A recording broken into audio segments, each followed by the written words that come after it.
Bonjour à tous. D'abord, je dois vous dire qu'on est ravis, mon collègue et moi, d'être là, d'autant plus qu'il y a d'autres collègues dans la salle. On est très contents d'être ici pour présenter le début d'une recherche qui a commencé dans notre musée autour des collections de ce qu'on appelle le Trésor d'Ony, qui est une des 7 merveilles de Belgique.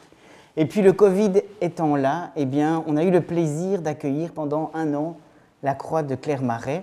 J'ai eu la grande occasion de veiller sur elle à peu près tous les jours.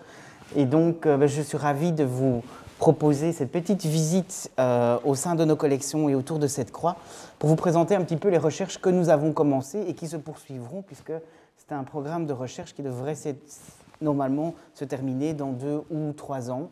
Et c'était l'occasion. L'occasion a fait le larron.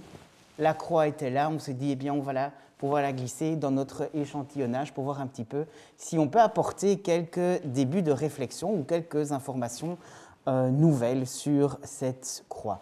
Alors, avant de commencer, je voulais vous donner un petit peu de bibliographie, parce qu'on me demande souvent, mais quand on va aller un petit peu plus loin, qu'est-ce qu'on peut lire? Il y a quand même 3 ouvrages qui sont, à mon avis, vraiment une référence. C'est une référence parce qu'il y en a un, évidemment, Une Renaissance, l'art entre Flandre et Champagne. Eh bien, vous connaissez ce livre, évidemment, vous reconnaissez, à mon avis, l'objet aussi.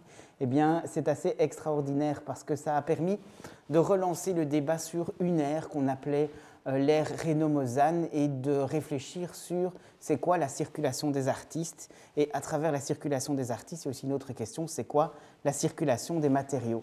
Puis vous avez ce livre sur Hugo Denis, il y en a d'autres qui sont sortis, mais qui pour nous est une référence parce qu'elle permet d'avoir une connaissance de l'ensemble de ce trésor, dont je vous parlerai plus tard, et qui est un trésor quand même qui comprend près d'une 60aine de pièces, avec une très grande homogénéité, puisque les 2/3 ont été fabriqués entre 1228 et 1260.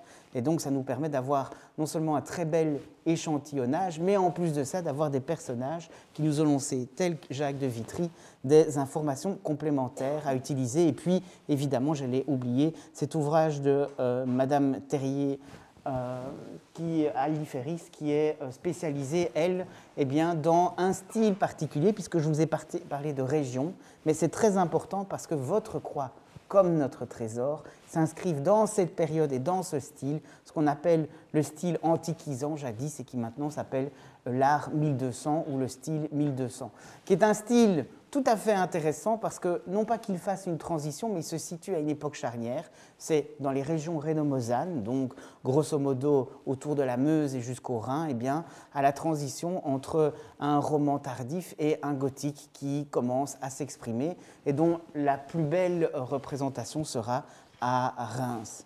Alors, tout d'abord, eh bien, il me faut relever avec vous une typologie de ce que l'on appelle des croix reliquaires et d'essayer de placer non seulement celle de Claire Marais dans cette chronologie, cette typologie, mais également celle de notre trésor, puisque ça va servir eh bien, de témoin ou d'échantillon.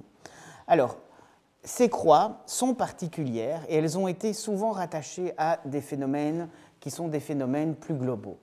Ça a d'abord été rattaché, surtout quand on regarde l'historiographie, au développement d'un certain nombre d'abbayes de monastères. Et on a beaucoup parlé eh bien, de l'influence que pouvaient avoir l'ordre de Cîteaux et les cisterciens. Il est vrai que les croix qui nous intéressent, c'est fin XIIe et XIIIe siècle. Donc, eh bien, forcément, c'est un moment où cet ordre se développe. Mais de manière plus générale aussi, il faut réfléchir sur d'autres ordres qui vont éclore, tels que, par exemple, les prémontrés. Chez nous, c'est Floreffe. Je vous invite d'ailleurs à venir dans notre musée. Il y a justement une exposition sur les 900 ans de l'ordre des Prémontrés, mais il y aura également les Augustins, moins connus, mais qui sont à l'origine, par exemple, à partir de 1255, du développement de prieurés tels que celui d'Ony, d'où provient notre trésor. Et donc, il ne faut pas simplement le rattacher au monde cistercien. Le monde cistercien est très présent au XIIe siècle et surtout au XIIIe siècle, au moment où ces reliques arrivent après la 4e croisade, mais ça n'est pas les seuls ordres qui ont permis la création de ce type de staurothèque ou de croix reliquaire. Je reviendrai dessus. Il y a un autre phénomène qui est évidemment beaucoup plus important, ce sont les croisades.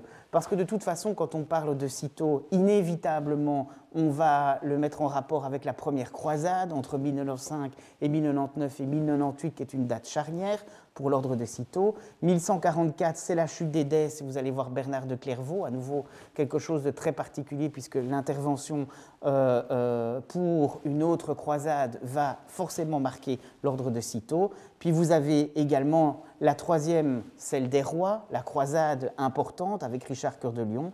La quatrième croisade, 1204, qui est la croisade charnière, puisque au lieu d'aller jusqu'à Jérusalem, on ira à Constantinople, et donc c'est l'accès à un certain nombre de reliques. Et surtout, la cinquième croisade, pour nous, pour le trésor de Nîmes, puisque c'est entre ces deux croisades que, véritablement, un certain nombre de reliques vont circuler, et en particulier les reliques de ce que l'on appelle la vraie croix. Et donc, il y en a qui étaient avant la quatrième croisade, ce sont ce qu'on appelle les reliques anciennes de la vraie croix, et puis vous allez avoir celles qui sont supposées être arrivées après 1204 et le pillage de Constantinople. Pour ce faire, il faut que je vous parle d'un terme très technique qui est staurothèque. C'est-à-dire, en gros, eh bien, c'est quelque chose qui va servir pour contenir ce que l'on appelle ces fameuses reliques de la vraie croix. Alors vous connaissez l'histoire, hein. L'histoire c'est une origine byzantine, c'est Sainte Hélène qui, se présentant en 326 à Jérusalem, allant sur l'endroit du sépulcre, trouve des croix, fait étendre, selon les traditions les plus connues, un corps d'un mort sur ces croix, et l'un d'entre eux eh bien, est ressuscité. On a donc trouvé la vraie croix. Cette vraie croix va gagner Constantinople. Il serait resté jusqu'en tout cas la quatrième croisade, et puis on arrive à 1204 où le pillage par les croisés permet non seulement la circulation de cette relique, mais n'oubliez pas non plus toute une série, par exemple, d'émaux. Je pense par exemple aux émaux cloisonnés, je vous en présenterai quelques-uns, qui ont aussi glissé. Donc il y a des matières qui ont circulé tout autant que les reliques. Il n'y a pas simplement les reliques, mais il y a aussi toute une série de pièces qui vont être réutilisées, réenchâssées, qui vont servir de décoration et donner un petit côté, justement, que l'on aime beaucoup, qui est ce côté 1200, un petit peu antiquisant. En Occident, eh bien, on aura des croix qui vont être créées pour être exposées. En Orient, ces croix étaient plutôt réalisées pour être portées. C'est un petit peu ce qu'on appelle le terme des phylactères, c'est-à-dire des reliques qui sont montrées. Elles sont à la fois portées en cérémonie, dans une boîte par exemple, un reliquaire chasse, mais elles peuvent également être disposées sur un autel. C'est ce qu'on appelle ces fameux polyptyques. C'est ces fameuses boîtes qui contiennent une relique, comme vous pouvez le voir pour celle du triptyque de Stavelot, qui est une importante abbaye pour la Belgique, qui est maintenant conservée à la Pierre Pont Morgan Library à New York, où vous voyez que la relique est au milieu, et puis il y a tout un polyptyque qui vient se poser pour eh bien, l'exposer et la montrer.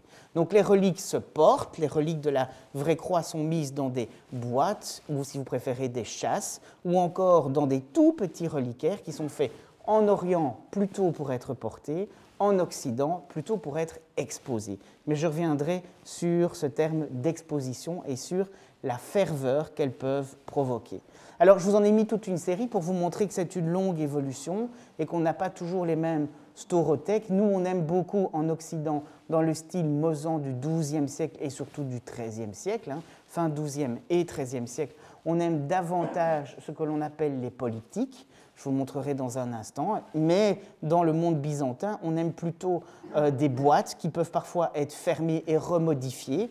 Regardez bien celle du Louvre qui se trouve à gauche. Alors évidemment, elle est byzantine du milieu du XIe siècle, mais le couvercle avec cette forme de croix, avec une double traversée des fleurons dont je vous parlerai plus tard, montre qu'elle a été modifiée et que l'on a aménager cette boîte reliquaire. Mais vous en avez d'autres qui ressemblent tout simplement à des livres, et donc il y a au moins deux côtés, voire comme deux plats de couverture qu'on referme, et quand on l'ouvre, eh bien, la relique est glissée dedans. Vous voyez que c'est fait pour être porté, c'est pour ça que très souvent il y a une bélière, c'est ce qu'on voit sur celle à droite, celle du Limbourg sur la Lanne, où vous pouvez voir que là, eh bien, d'un côté, vous avez les pierreries et de l'autre côté se trouve insérée cette fameuse relique de la vraie croix. Donc, ces reliques de la vraie croix, elles se développent certes dans les ordres monastiques qui, au XIIe et surtout au XIIIe siècle, vont prendre encore un essor nouveau, mais le véritable moteur, c'est 1204, la 4e croisade, et l'apparition de toute une série de matériels, pierres, émaux, matériels aussi tels que la soie, mais aussi le métal, et puis d'autre part ces reliques qui circulent. On a une vieille tradition, plutôt pour être portée, byzantine, et elles vont être pensées pour cette fois-ci être exposées. Au départ, il y a ces fameux polyptyques, ou triptyques lorsqu'il y a 2 volets. Donc vous avez ici le fameux triptyque de l'église Sainte-Croix qui est conservé au musée Le Grand Cursus à Liège, où vous pouvez voir vraiment ce système. Vous voyez, il y a la toute petite relique qui pouvait être portée, qui est insérée au milieu, c'est ce que vous voyez ici sur le côté, mais elle peut être enchâssée à l'intérieur de cette espèce d'autel portatif, et cet autel portatif, lui, il est fait pour être exposé. Je vous dis bien exposé et porté, donc vous avez une version apotropaïque quand on dit porter, on suppose qu'elle vous apporte quelque chose, hein, et donc c'est un peu une protection, et que cette protection peut irradier lorsqu'elle est exposée. Donc on vient la voir parce qu'on espère pas seulement dire « Ah, c'est une relique de la vraie croix », mais ce qu'on espère, c'est qu'elle a une véritable influence sur votre propre vie, qu'elle vous apporte ce qu'on appellera plus tard une virtus, ou si vous préférez, une force. Vous voyez qu'il y en a toute une série. Je vous ai mis ceux de la collection du Tuy qui sont maintenant conservés ici à Paris, au Petit Palais. Et vous voyez que ici, c'est un petit peu différent dans la partie centrale. Et donc les volets doivent s'adapter différemment. Mais vous avez bien au milieu l'emplacement de cette relique. Et d'autre part, tout autour, une série d'émaux. Ces séries d'émaux, les thèmes peuvent varier. Vous verrez tout à l'heure que ces thèmes, ça peut tourner autour à la fois des évangélistes et d'un certain nombre de saints protecteurs, mais aussi de scènes qui sont considérées comme étant très importantes de l'Ancien Testament. Face à ça, vous avez d'autres types de croix reliquaires qui s'imposent surtout avant 1204. Donc c'est ce que nous considérons comme les reliques les plus anciennes.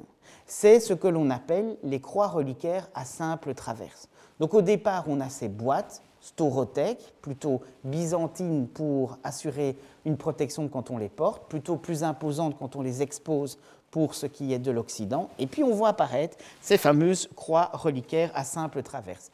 Là, j'aurais tendance à dire que c'est effectivement l'ordre de Cîteaux et le développement de Cîteaux qui a permis quand même de voir véritablement ces croix se développer. Normalement, elles sont très rarement fleur-d'Élysée, c'est-à-dire que vous n'avez pas les fleurons qui se trouvent aux extrémités. Par contre, on peut y trouver, et donc je vous ai mis surtout la face, le revers, où on peut voir apparaître ces médaillons, puisqu'on joue sur un certain nombre de concepts. On juge soit sur l'agneau qui représente l'évangélisation au centre, ou bien le jugement dernier, et puis tout autour, on va disposer des éléments qui vont par 4. Comme il y a 4 bras, vous allez retrouver le plus souvent les 4 évangélistes. Donc on va retrouver les 4 évangélistes, et en fait la relique, elle est glissée à l'intérieur. Vous ne la voyez pas. Nous ne sommes pas dans des reliques qui sont des reliquaires monstrances, mais vous êtes quand même dans ce qu'on appelle des reliquaires parlants. On choisit la forme d'une croix parce que toute personne qui voit cette croix pense en premier, si c'est un reliquaire, à l'intérieur, il y a une relique de la vraie croix. Ce sont des croix qui sont de très grande taille, mais il faut faire attention qu'elles peuvent contenir plus d'une relique, parce qu'elles sont disposées surtout à être placées sur une hampe et puis à être promenées au début d'une procession. Donc c'est quelque chose à la fois d'ostentatoire, mais c'est aussi une croix qui va être par-dessus la foule et qui va apporter sa protection. Donc c'est à la fois un objet de culte, mais c'est aussi un objet de dévotion. Quand on la voit apparaître, les foules doivent se signer et donc rentrent dans un certain phénomène, ce qu'on appellera une ferveur populaire. Et donc c'est le rôle de ces croix qui ne sont pas très nombreuses. Celle-ci, on pense que c'est la plus ancienne, c'est celle de Beveren les Roulers, qui est du XIIe siècle, mais vous en avez d'autres ici qui marquent beaucoup la France, et notamment M. Atto a étudié la croix du Valas, qui est une croix particulière, puisque vous avez une croix plus ancienne du XIe siècle qui est enchâssée dans une croix du XIIe siècle. Et vous voyez qu'ici, on n'a pas ces fameux fleurons, elle n'est pas encore fleur d'Élysée. Par contre, on vous a signalé qu'il y avait bien une relique de la vraie croix. À la fois, il y a la relique plus ancienne qui est enchâssée sur le revers, mais sur la face principale, vous avez cette petite indication ici, où vous voyez apparaître une croix que l'on appelle patriarcale. Je reviendrai après sur ce terme, et qui signifie qu'il y a une relique de la vraie croix à l'intérieur. Donc quand vous voyez la forme de la croix, vous vous dites « Ah, c'est très probablement une relique de la croix qui est placée à l'intérieur », et on vous dit « Attention, oui, c'est bien une relique de la croix qui est dedans ». Vous ne voyez pas la petite, mais vous voyez que c'est le même principe que les staurothèques. En fait, elle est insérée dans une croix qui est plus grande. Évidemment, vous ne le voyez pas, vous voyez juste la face avant lorsqu'on la promène en procession, mais vous avez une indication pour vous dire, ben voilà, dedans se trouve une vraie relique de la vraie croix. Ce qui veut donc dire qu'évidemment, toutes n'ont pas des reliques de la vraie croix. On a un cas tout à fait particulier à Bruges où c'est une relique de Saint-Nicolas. Et donc Saint-Nicolas qui, chez nous, en Belgique, est bientôt fêté par tous les enfants. Eh bien, vous avez cette relique qui est à l'intérieur parce que c'était une croix qui était liée à une église, liée elle-même eh bien, à des bateliers, très probablement, ce qui pourrait expliquer ce choix. Alors, je voulais vous montrer ça au travers de notre trésor, parce que notre trésor a essaimé un petit peu partout, et ma grande difficulté à moi, je vous l'avoue, c'est d'aller voir dans toute une série de trésors qui veulent absolument avoir un objet qui a été fabriqué dans l'atelier d'Oni, donc je dois aller vérifier. Et il y a différentes façons de faire. Le plus facile, c'est d'aller voir les techniques utilisées, le type de filigrane, la manière dont sont incisées les plaques, si on peut éventuellement avoir du martelé. Donc on a toute une série de comparaisons. Et vous voyez qu'on en a quelques-unes qui sont parmi les plus récentes. Donc elles sont toutes des croix du XIIIe siècle. Donc vous voyez que ça a continué à avoir du succès. Et les représentations des évangélistes sont sous la forme de leurs animaux aux quatre bouts des fleurons. Et puis vous avez au milieu la scène de Jugement dernier. Il y en a une qui se trouve dans une collection privée, on l'appelle la croix d'Arenberg-Wildenstein du nom du collectionneur, du XIIIe siècle, mais vous en avez une aussi au Victoria and Albert Museum à Londres, où vous avez, voyez, à peu près le même type de forme et à peu près le même type de représentation, avec toujours à la croisée la représentation du jugement dernier et les quatre évangélistes qui se trouvent au niveau des fleurons. Dans les deux cas, vous avez ici une petite croix qui vous indique au centre que se trouvent derrière les reliques de la vraie croix. Vous ne les voyez pas, donc ça n'est pas un reliquaire monstrance, on ne vous les montre pas, vous ne les verrez jamais, mais c'est la forme. Donc c'est un reliquaire parlant qui vous indique que c'est bien normalement une relique de la vraie croix qui se trouve à l'intérieur. Ça, c'est pour ces croix à simple traverse. On en a beaucoup, on en a dans tous les styles. Elles n'ont pas forcément toutes des reliques à l'intérieur, et je suis sûr que tous les musées ont pratiquement, j'en ai pas vu ici, mais vous en avez peut-être dans vos réserves, de ces fameuses croix. Il nous reste encore très souvent les Christ, dans mon musée en tout cas on en a quelques-unes, qui viennent se fixer dessus dans la tradition pure des émaux de Limoges. Quand vous voyez ça, ça a été très répandu, et on n'a pas toujours regardé, il n'y a pas toujours d'indication dessus, et quand vous avez ces représentations-là du Christ, généralement c'est une croix de procession sans relique, mais on peut parfois avoir quelques petites surprises. Et puis vous avez ce qu'on appelle les croix reliquaires à double traverse, qui sont les croix qui justement nous intéressent dans le cas de la fameuse croix de Clermarais. Alors, ce sont des croix qui sont particulières, et je n'ai pas pu m'empêcher de voir que vous aviez dans le blason de votre ville l'utilisation de ces croix que l'on appelle parfois croix de Lorraine, mais qui n'est pas tout à fait cette croix de Lorraine.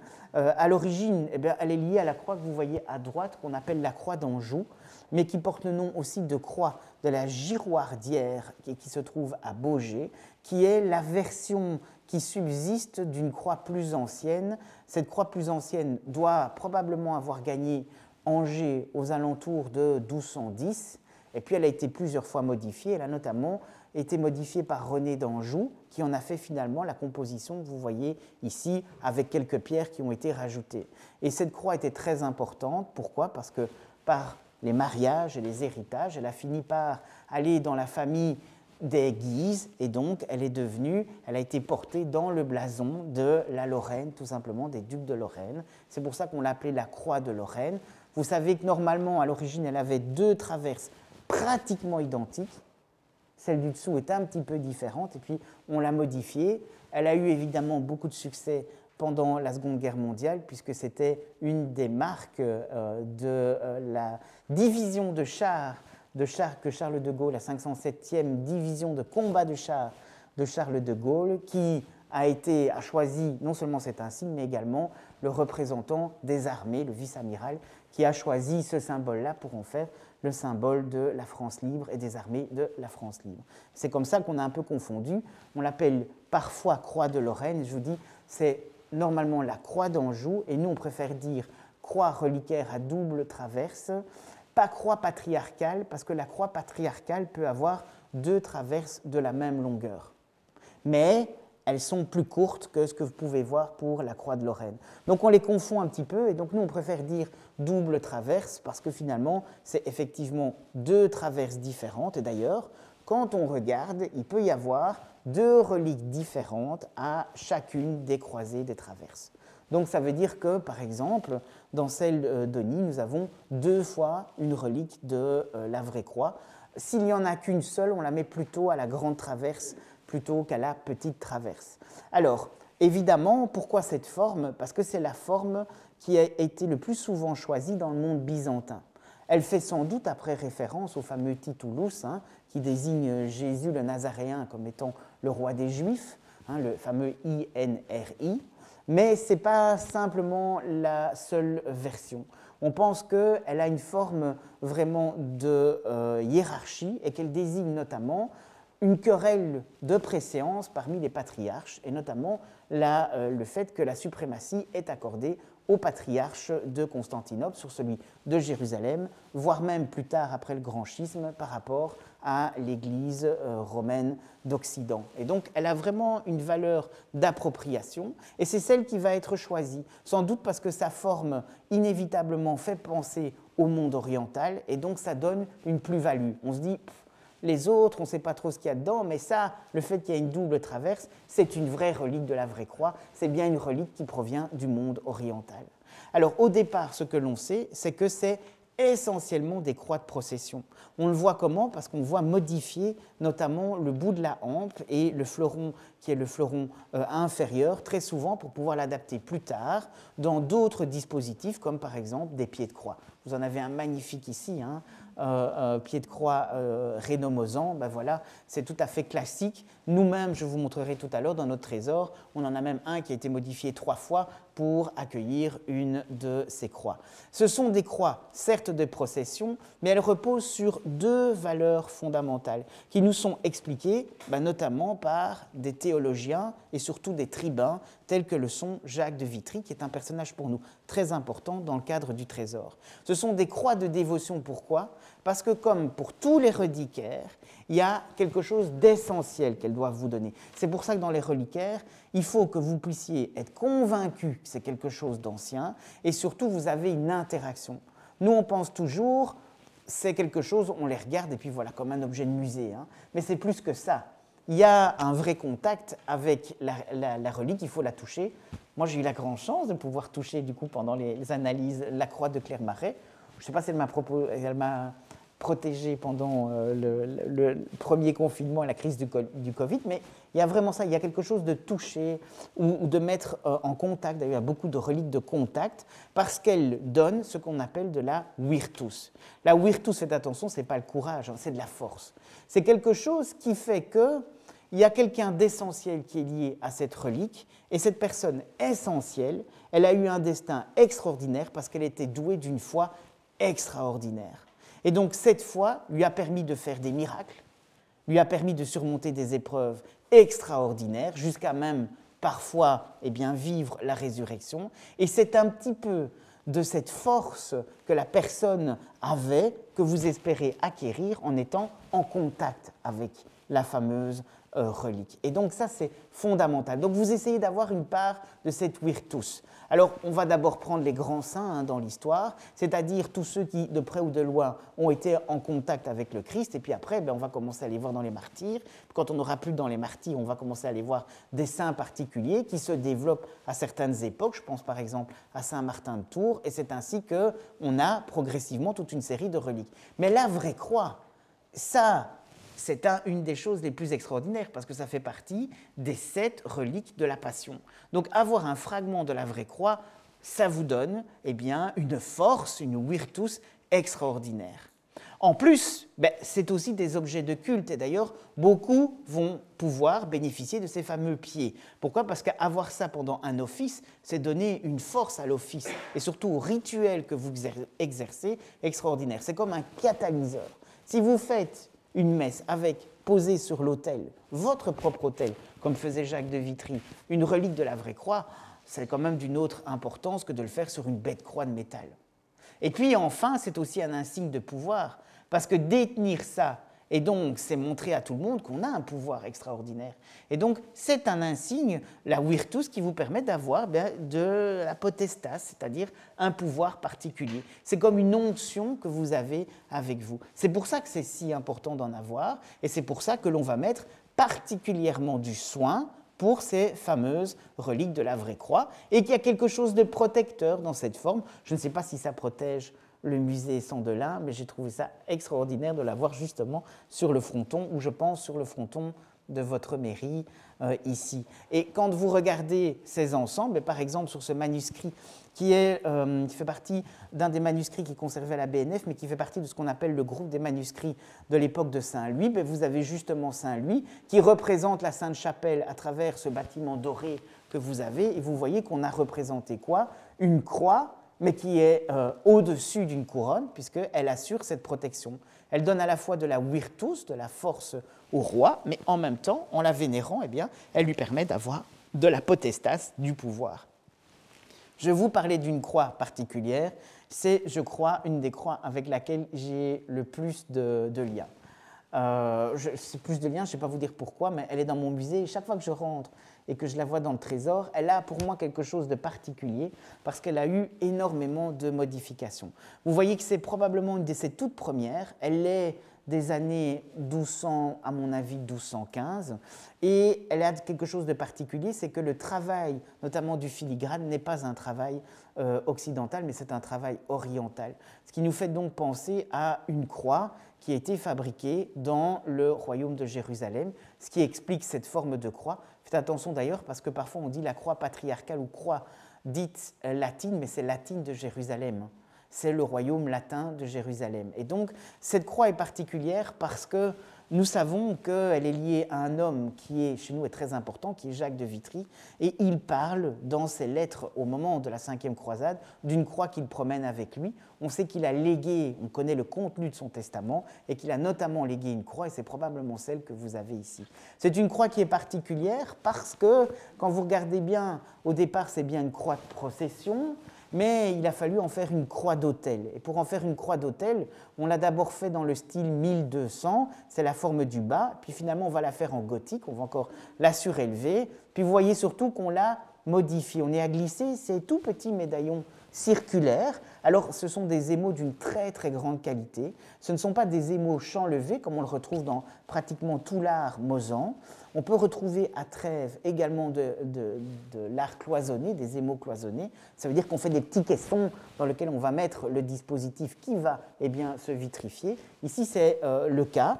Et donc vous avez toute une série de plaquettes qui probablement circulaient en même temps que ces reliques, et on en a choisi un certain nombre. Elles ne sont pas toutes d'ailleurs probablement de la même origine, elles sont bien toutes byzantines, plutôt à situer d'ailleurs à la fin du XIe siècle, alors que la croix est du début du XIIIe, donc ça veut dire vraiment qu'on a réutilisé, et il est très probable que ce sont des petites plaques qui étaient utilisées soit pour orner les gants des religieux, soit pour orner les mitres.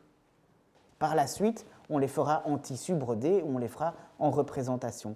Alors qu'est-ce qu'on y glisse? On y glisse des évangélistes, comme par exemple Matthieu, des anges et des archanges, comme Gabriel, mais vous avez aussi ces fameux saints apôtres, dans l'idée qu'ils sont importants dans la hiérarchie, donc c'est aussi de la protection par rapport au contenu, ou encore, ce qui est plus rare, ce qu'on appelle une scène d'étimasie. La scène d'étimasie, c'est une représentation tout simplement du trône du jugement dernier, mais avant que ce jugement ne se produise. C'est le dernier moment où vous devez en quelque sorte réfléchir avant que le jugement ne se produise. Et vous voyez que c'est disposé à chaque fois au traverse et qu'on a une timide petite ornementation en pierre mais très simple. Vous avez juste soit des turquoises, soit des grenats, mais je reviendrai après sur ces pierres. Donc ça joue la même chose qu'une protection, ce sont des éléments à la fois décoratifs, mais en même temps ça vient en quelque sorte renforcer le pouvoir de cette croix et lui donner du crédit. Et au milieu, vous retrouvez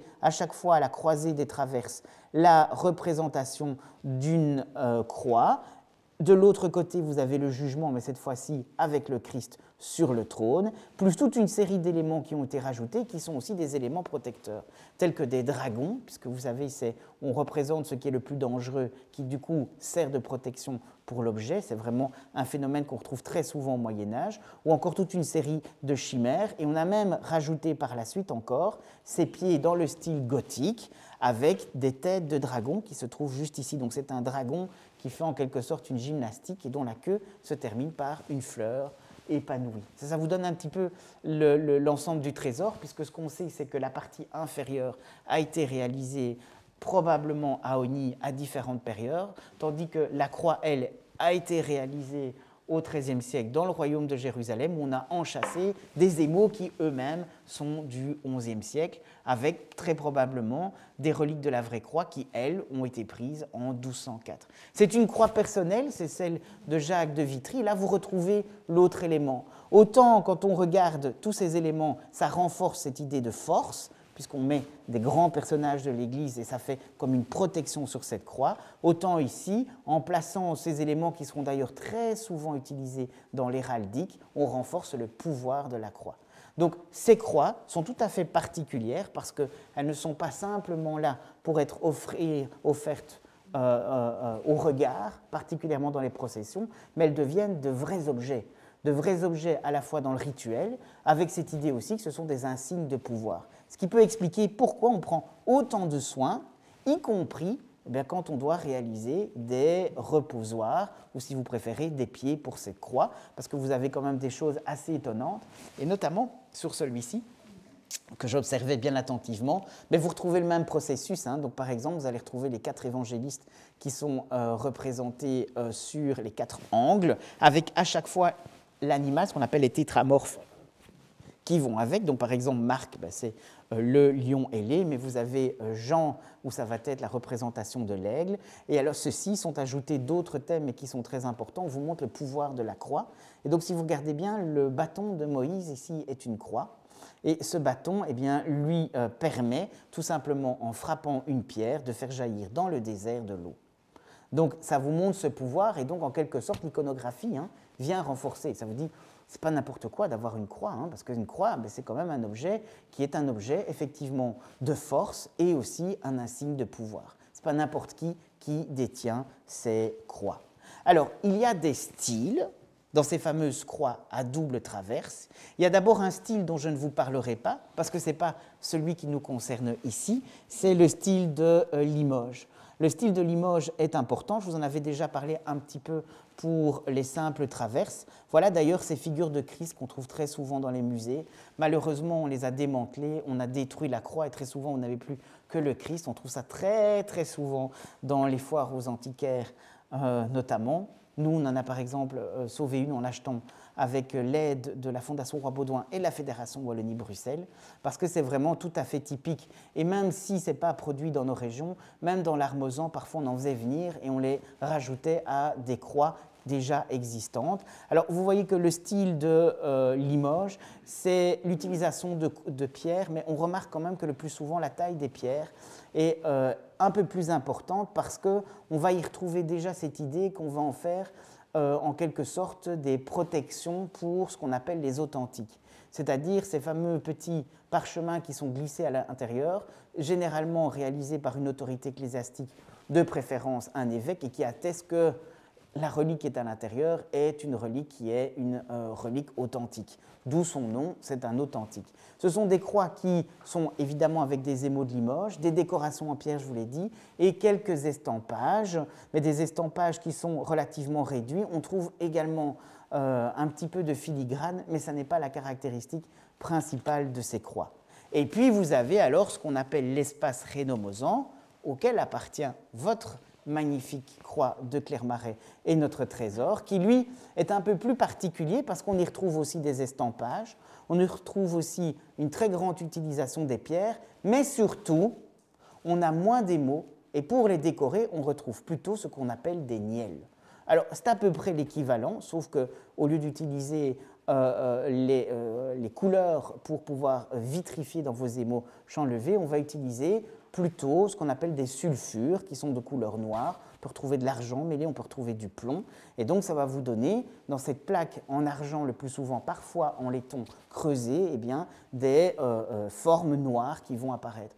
Vous savez que votre croix est, de loin, la plus belle pour les nielles, avec la croix que vous avez ici à droite, qui est la croix de Walcourt, probablement fabriquée dans l'atelier de Ogny. Donc, généralement, sur la face avant, on va plutôt disposer les pierres et ce qu'on appelle le filigrane, c'est-à-dire ce fil avec des grains en or qui permet de couvrir la surface. De l'autre côté, on va plutôt laisser les nielles triompher. Ce n'est pas toujours vrai, c'est-à-dire que les nielles peuvent parfois prendre certaines places comme en quelque sorte des médaillons décoratifs, comme vous avez pu le voir tout à l'heure avec les émaux byzantins, mais ce n'est pas une règle générale. Ce qui est magnifique chez vous, c'est qu'il y a énormément de nielles sur l'envers et vous avez un Christ de très très grande beauté. Alors, la typologie de ces croix, j'ai dû chercher longtemps pour vous en donner un nom, parce que souvent on me dit, mais il y en a combien? C'est difficile à dire, parce que certaines ont disparu, certaines sont mentionnées par les textes, et donc pour le moment on en a une vingtaine. Alors, comment je le sais? Parce qu'on est 2 chercheurs à Namur à travailler dessus, et donc au musée diocésain de Namur, il y a une toute jeune docteure en histoire de l'art qui vient de faire sa thèse de doctorat sur le filigrane, et qui, comme moi, a travaillé sur ces croix. Alors nous, on en a compté une vingtaine d'exemplaires à peu près connus. Donc vous n'avez pas la seule croix, vous avez la plus belle à mon avis, mais vous n'avez pas la seule croix, il y en a une vingtaine. L'atelier d'Ogny, représenté entre autres par mon musée, on en a répertorié 5 dans le monde qui proviennent de cet atelier. Donc ça veut dire que c'est un atelier qui était très important pour ce concept de croix à double traverse. Il y en a 2 qui sont pour le moment conservés dans mon musée. Il y en a une qui est au Musée royal d'art et d'histoire, mais on suit tout à fait le voyage qu'elle a fait. Elle appartenait bien au même trésor jusqu'au XIXe siècle. Elle a été offerte à une fabrique d'église en remerciement et elle a terminé fort heureusement dans un musée. Et puis il y en a 2 encore qui font partie du trésor de Walcourt. Donc nous, on en a environ 5 qui ont été fabriqués à Ogny, peut-être plus. Si vous rajoutez les 2 à simple traverse, on monte à 7 croix. Donc ça semble être très important, cette idée de croix qui contiennent des reliques de la vraie croix. Mais il y en a également à Tournai, très grand centre de production, notamment avec Nicolas de Verdun qui va y imposer un style. Il y en a à Liège, très grand centre aussi de production. Il y en a au Luxembourg, à Luxembourg même. Mais il y en a aussi dans le nord de la France, Bonnefontaine, Blanchefosse, Ussy-sur-Marne, Saint-Vincent-de-Lans, conservé maintenant au musée du Louvre, ou à Naubac, Aumont, Croûte-sur-Marne, Souly, Douchy-les-Mines, Aachen, Burtscheid, Borset, et puis Clermarais. Donc c'est très répandu sur toute cette surface. C'est pour ça qu'on dit que la croix à double traverse, c'est quand même bien quelque chose qui est caractéristique de l'espace Rhénau-Mosan. Alors je vous en montre quelques-unes. J'ai un peu pris celles que je connaissais le mieux. Donc c'est celles qui proviennent de notre atelier, celui de Nîmes. Vous avez eh bien, celle qui est à gauche, qui se trouve au musée royal d'art et d'histoire à Bruxelles, et celle à droite qui se trouve à Namur, dans mon musée, que je vous invite d'ailleurs à venir visiter, vous êtes les bienvenus. N'hésitez pas à venir en groupe, ce sera un plaisir de vous accueillir là-bas. Alors vous voyez que celle de gauche est vraiment de procession, elle ne semble pas vraiment avoir été adaptée à avoir un reposoir, celle de droite au contraire a vraiment cette base du style 1200. Alors vous voyez qu'elles sont bien à double traverse, elles sont fleurs d'Élysée. Ce qui est un peu particulier dans celle du trésor à Namur, c'est qu'il y a quelques nielles qui ont été placées aux extrémités, vous voyez ici, plus une ici qui permet de glisser une relique complémentaire de Saint-Nicolas, en plus des 2 reliques de la vraie croix que vous voyez ici aux croisées, tandis que celle de gauche, il y a une relique qui se trouve ici et vous avez l'authentique qui se trouve dans la partie supérieure. Et puis on a une série qui sont attribuées à notre atelier, et là c'est tous des parallèles que l'on doit faire avec les filigranes. Il y en a 2 les deux qui se trouvent à Walcourt, c'est la toute petite que vous avez ici, qui est la plus petite de la série, qui montre qu'elle devait probablement être portée, et puis à un moment donné, on lui a fait un très grand reliquaire pour la contenir, postérieure, tandis que celle-ci, c'est une croix de procession qui a été montée sur le même type de pied que celui que vous avez. Et il y en a une plus petite qui se trouve ici au tréma, où malheureusement, eh bien, il n'y a plus de pierre d'origine, c'est des verres qui sont des verres du 19e siècle, mais vous en avez quand même la forme. Mais voilà par exemple celle qui se trouve au trésor de Liège. Et vous voyez combien la vôtre est importante, puisque l'envers ici est sans nielle. Chez vous, ce qui est extraordinaire, c'est que les deux côtés sont d'une très grande qualité, avec vraiment les deux styles d'ornementation. Nous, dans le trésor, elles sont avec de l'estampage derrière, comme vous en avez ici, ce qui semble plutôt être ce qu'on retrouve sur les ateliers de ce qu'on appelle la moyenne Meuse et aussi de la Sambre. Et donc, c'est plutôt nous, notre style à nous. Alors, vous voyez que ça peut être très ornementé. Malheureusement, pour ce qui est de Liège, on en a fait l'étude au laser et la plupart des verres sont des verres du XVIe siècle uniquement et pas des pierres. Mais voilà toute la typologie.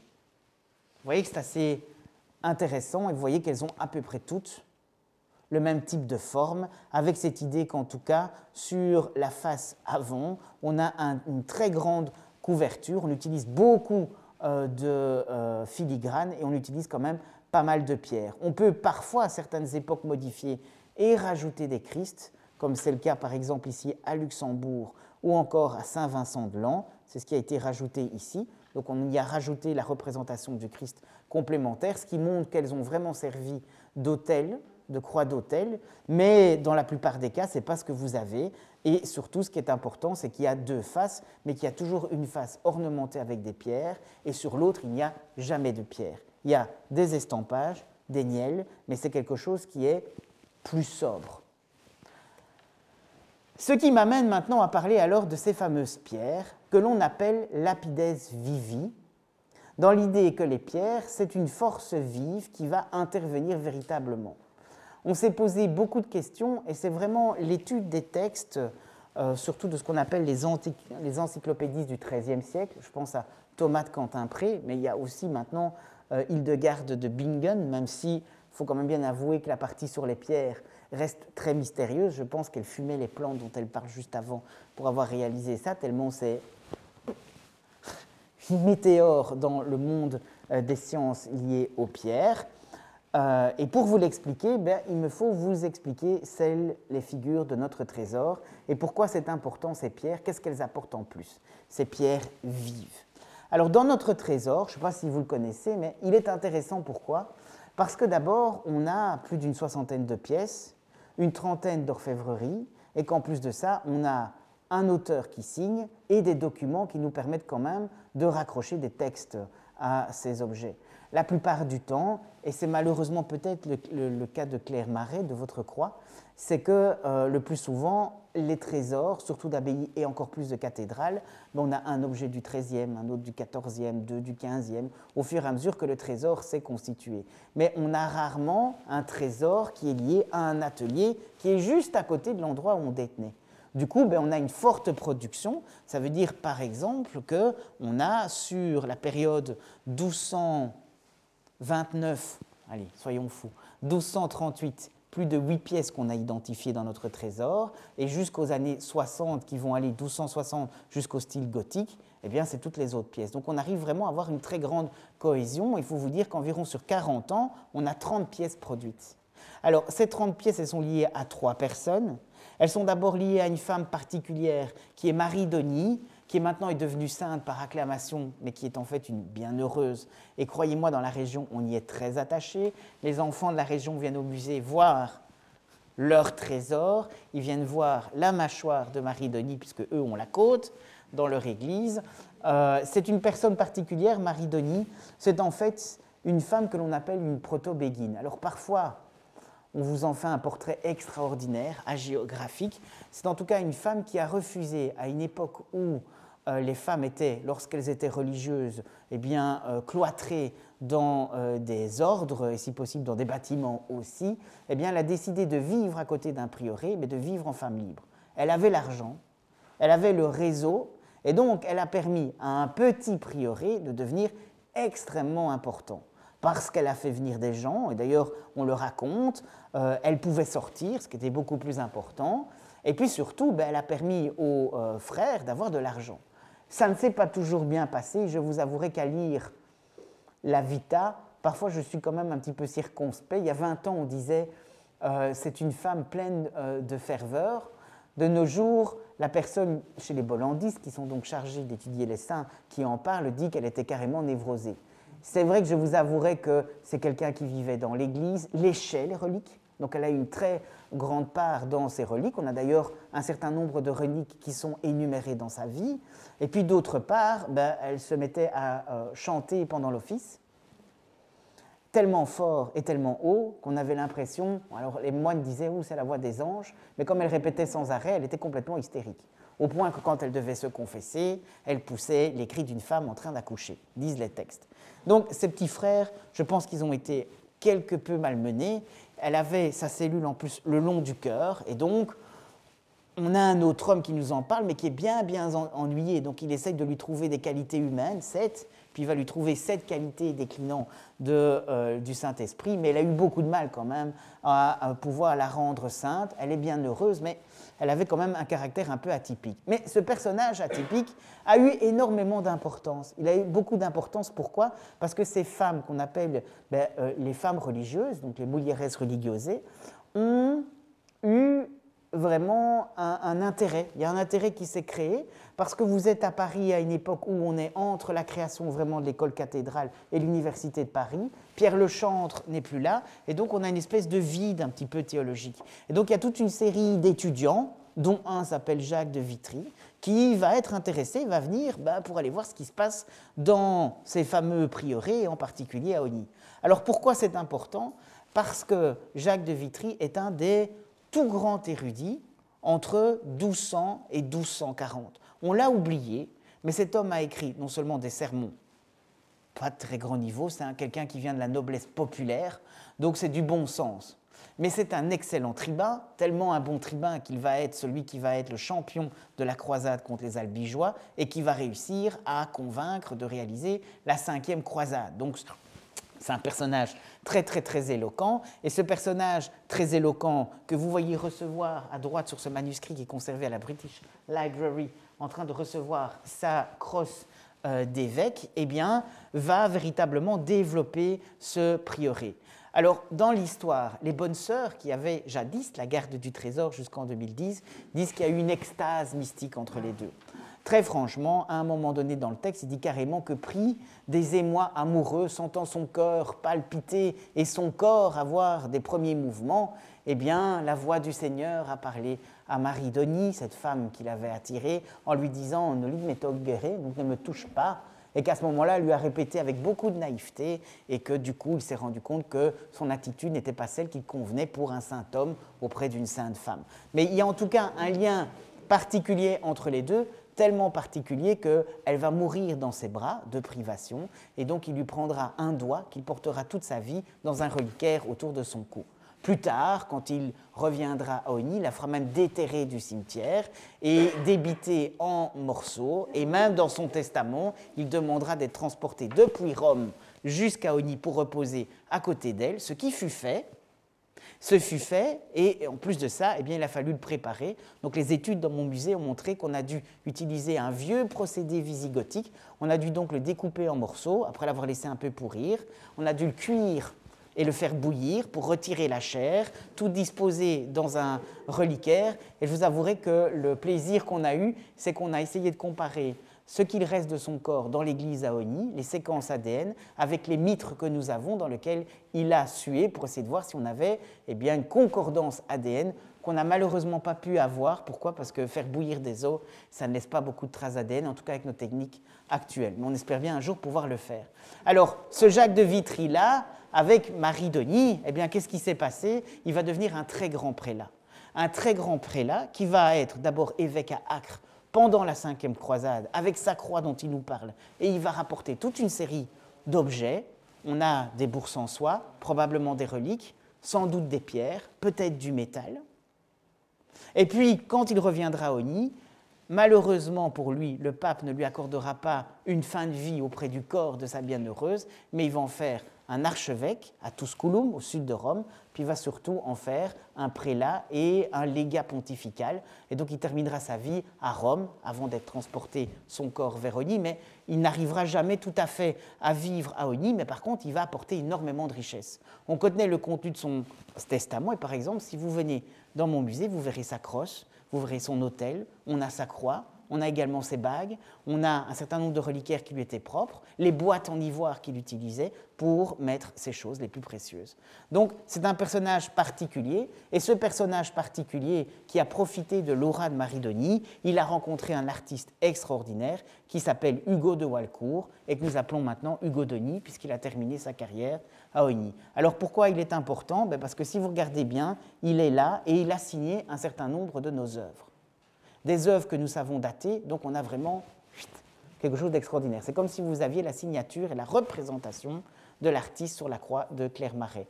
On n'a pas signé là, mais on a la représentation de l'artiste, et plusieurs fois il le signe. Il dit Hugo me fecit, par exemple, sur le calice, mais vous retrouvez aussi sur les authentiques, on dit Hugo a fait ceci, priez pour lui, et surtout il s'est fait représenter sur les plats de couverture, qui sont les plus fameux parmi le trésor, dans lequel il dit d'ailleurs que ça lui a pris beaucoup de temps, qu'il a eu énormément de labeur, et là où les frères consacrent du temps à la prière et aux oraisons pour remercier Dieu, lui il l'a fait par un mot qui est difficile à traduire, qu'on traduit par son labeur, mais ce n'est pas impossible non plus que ce soit par ses richesses, par les richesses que son travail lui a apportées. Donc c'est un mot un petit peu particulier, et ce qui est particulier, c'est qu'il est vraiment dans son temps.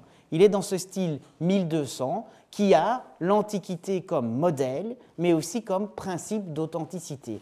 Qu'est-ce que ça veut dire?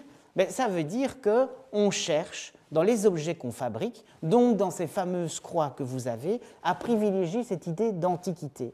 On a cette idée que faire dans le style antique, ça permet de donner du crédit aux choses. Alors, le plus connu, c'est Villard de Hononcourt. Vous en avez une représentation de ces dessins dont le manuscrit est conservé à la Bibliothèque nationale à Paris. Et vous voyez à droite une des représentations sur un envers de ce qu'on appelle un des phylactères du trésor, où on voit vraiment ce style.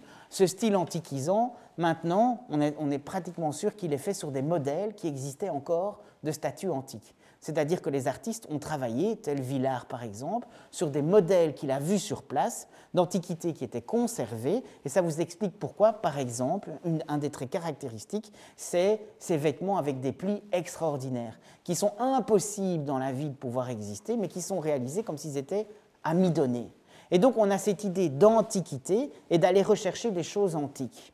Et c'est pour ça, très probablement, que d'un seul coup, plus que dans les objets reliquaires que l'on a avant, à partir du XIIIe siècle, non seulement on a ces reliques anciennes, mais on a surtout énormément d'utilisation de ce qu'on va appeler des pierres intaillées ou encore des camées. Vous en avez deux qui sont représentés ici. Vous avez une tête de méduse et d'autre part, vous avez à gauche, pour le camé, probablement un thème qu'on retrouve assez souvent dans notre trésor, il est en tout cas présent, c'est la représentation de lutteurs qui sont en train tout simplement de jouer. Et donc quand vous regardez cet ensemble, il y en a un peu partout. Je vous en ai mis une sélection par exemple, et ils jouent un petit peu la même chose que ce que peuvent faire par exemple les émaux anciens. C'est comme si c'était une protection, et c'est ça les fameuses lapides vivi. On pense qu'il y a un choix de pierres. Parmi ces pierres, les plus recherchées sont les intailles, parce que tout simplement, elles font anciennes. Ça donne du crédit à ce que vous avez à l'intérieur. Une représentation d'une croix, où vous avez dans le médaillon central un magnifique camée qui représente un empereur romain, waouh! Mais c'est la classe. Pourquoi? Parce que ça vous donne un côté authentique, un côté ancien à votre représentation. Et donc, c'est très, très important. Et c'est vraiment, nous, particulièrement marqué pour l'atelier d'Ogny. Faites bien attention parce que j'y reviendrai tout à l'heure pour la croix de Clermarais.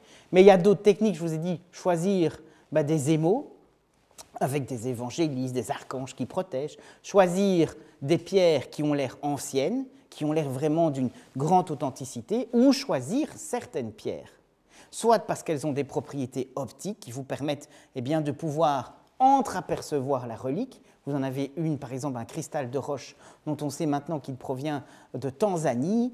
Et ce cristal de roche, eh bien, il permet de voir au travers, comme un portillon, la relique. Sans vraiment la révéler, mais vous distinguez quelque chose, et donc vous pouvez vous dire, ah ben la propriété optique, vous voyez, il donne un effet loupe, il donne un effet réel à cette relique, ou alors le choix de pierres spécifiques. Nous, on le voit dans notre trésor, puisque nous avons un magnifique reliquaire du lait de la Vierge. Je passe sur cette fameuse relique, mais toujours est-il qu'on a choisi quoi? Une émeraude, pas une émeraude, une améthyste, parce que l'améthyste et cette couleur-là, c'est à la fois une couleur qui est mise pour les femmes en disant c'est la pureté, la virginité, mais pour les hommes aussi, c'est l'authenticité. Et donc, par exemple, pour les hommes, je vous conseille, si vous avez l'intention d'avoir une très longue soirée arrosée, on dit qu'avoir une améthyste sur soi permet de détourner les effluves de l'alcool.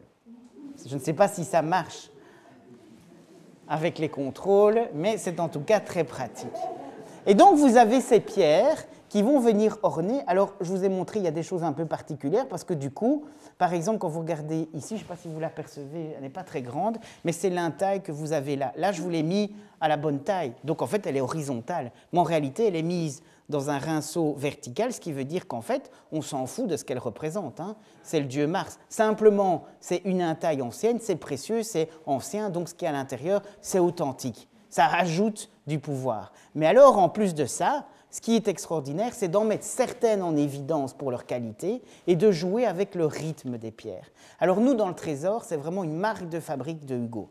La marque de fabrique de Hugo, c'est d'essayer de prendre des pierres et de les faire interagir pour qu'elles délimitent des zones particulières. Alors je vais vous montrer, vous pouvez choisir pour faire le soleil un magnifique rubis et un morceau de nacre pour faire la lune, c'est authentique. Mais lui, ce qu'il utilise, qu'il aime beaucoup, parce que c'est aussi très fréquent, ce sont les perles du golfe Persique et les gredats almandins de Birmanie. Et donc, qu'est-ce qui se passe? Lui, il ne sait pas que ça vient de là. Hein.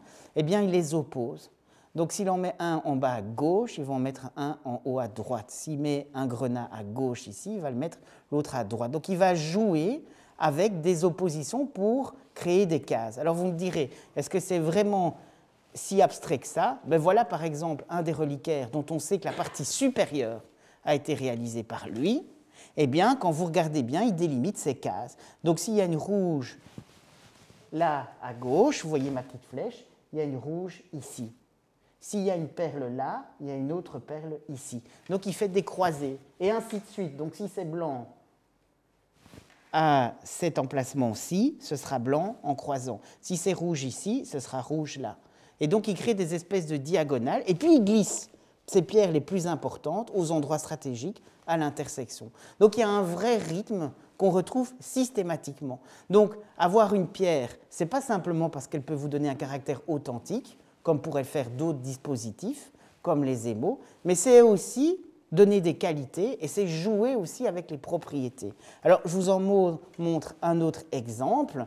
C'est ce que vous avez ici, c'est notre croix à nous, principale. Et tout de suite, vous pouvez voir par exemple que là c'est blanc, là c'est blanc, là c'est vert, là c'est vert. Donc, ils croisent.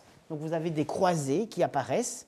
Et donc, ces croisées permettent de donner un certain rythme à l'ensemble. Et certaines pierres, elles, sont placées à des endroits stratégiques. Donc, par exemple, cette pierre dont je vais vous parler dans un instant, cette pierre d'un verre doré qu'on appelle la chrysolite. Donc, il y a des choix de pierres. C'est ça que vous devez retenir. On les choisit à des endroits stratégiques et puis on fait des dispositifs de décoration qui renforcent, en fait. C'est ça ce qu'on appelle les lapides vivi. Une pierre n'est pas forcément mise là uniquement parce qu'on en a un tas et on essaye d'en faire quelque chose, mais il y a un vrai choix pour les placer. Et je peux même vous montrer quelque chose, c'est que parfois, eh bien, il a toutes ces pierres devant lui, il fait son dessin et il va les placer. Et parfois, il n'a pas assez de pierres, ce qui arrive pour Hugo. Et qu'est-ce qu'il va faire? Eh bien, il va glisser chaque fois dans les bras une turquoise, jamais au même endroit. Quand vous regardez l'ensemble, on a chaque fois l'impression rouge, blanc, rouge, blanc, rouge, blanc, et en fait, il y a une toute petite bleue, presque blanche, à chaque fois dans chacun des fleurons, parce qu'il n'avait plus assez de perles. Donc, ça veut dire quoi? Ça veut dire que mettre des pierres sur ces fameuses croix, qui sont censées être des reliques de la vraie croix, qui doivent vous donner de la force, mais aussi du pouvoir, eh bien on peut accroître cette force et ce pouvoir. Et comment on fait?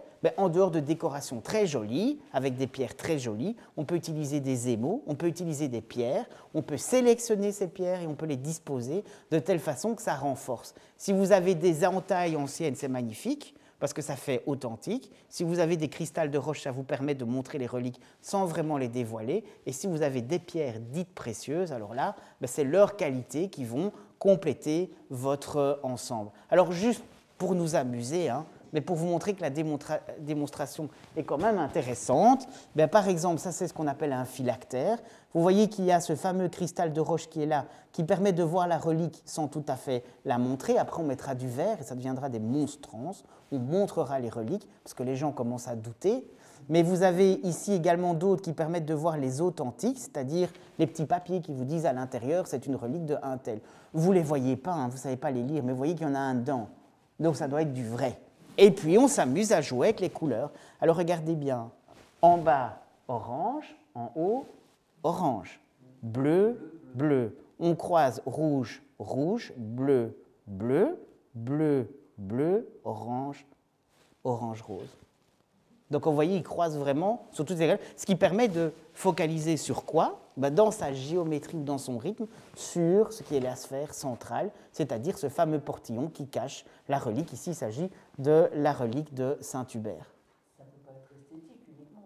Ça pourrait être tout à fait esthétique, mais ici, ce qui est assez intéressant, c'est qu'il ne s'agit plus de pierre, mais il s'agit de verre.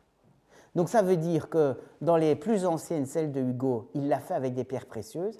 Il n'y en avait plus pour ces phylactères qui sont de seconde série, faites par son atelier, et on va commencer à le faire avec du verre, et on ne mettra plus que du cristal de roche.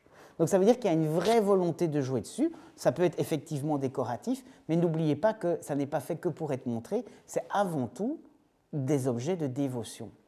Et donc il faut que ça apporte quelque chose à la dévotion. Dire c'est beau, mais il faut vraiment bien regarder pour voir les couleurs. Et je peux vous dire que pendant des années, mes prédécesseurs n'ont jamais fait attention au rythme parce qu'il faut vraiment regarder, il faut presque y aller à la lampe de poche. Et donc avec les visiteurs, si vous m'avez moi, je ferai l'exercice avec vous à la lampe de poche pour vous le montrer. Et donc, parmi tout ça, il y a des pierres particulières et j'en ai choisi une parce que je vous avouerai, elle m'a beaucoup occupé pour Verdésir et que j'étais en train de monter Verdésir qui a eu beaucoup de mal à avoir lieu, n'est-ce pas Thomas? Et c'est comme ça que j'ai pu étudier votre croix, puisqu'elle était parmi les objets qui étaient un des objets phares de notre expo. C'est la petite pierre que vous avez là. Au passage, vous voyez vert, vert, blanc, blanc. Et vous avez alors ces pierres qui ressortent, qui sont tout à fait particulières, dont celle-là qu'on appelle la chrysolite.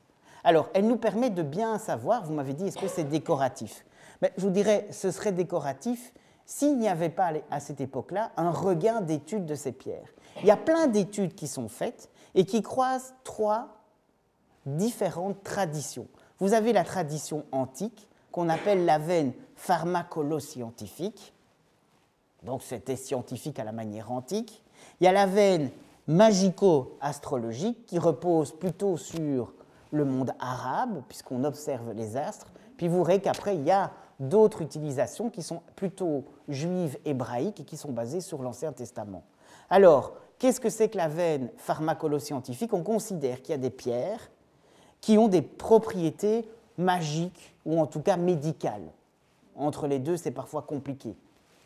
Et donc, qu'il faut savoir les utiliser parce qu'elles avaient un pouvoir qui était connu depuis l'Antiquité, qui est connu parfois par la sagesse populaire, mais qui est remise à la mode par les études dans les monastères. Ça, c'est la veine que vous pouvez retrouver, par exemple, avec Hildegard von Bingen, pour le meilleur et pour le pire. Mais vous avez également Marbode de Rennes. Marbode de Rennes est un personnage important parce qu'il va faire un ouvrage qui s'appelle De Lapidibus et qui est la première étude des pierres après l'Antiquité. Donc on va avoir un grand trou et puis d'un seul coup, eh bien, on va avoir cette étude à la fin du XIe siècle. Donc on est vraiment dans cette idée-là. Hildegard von Bingen a été reconnue par Benoît XVI, docteur de l'Église, tant mieux.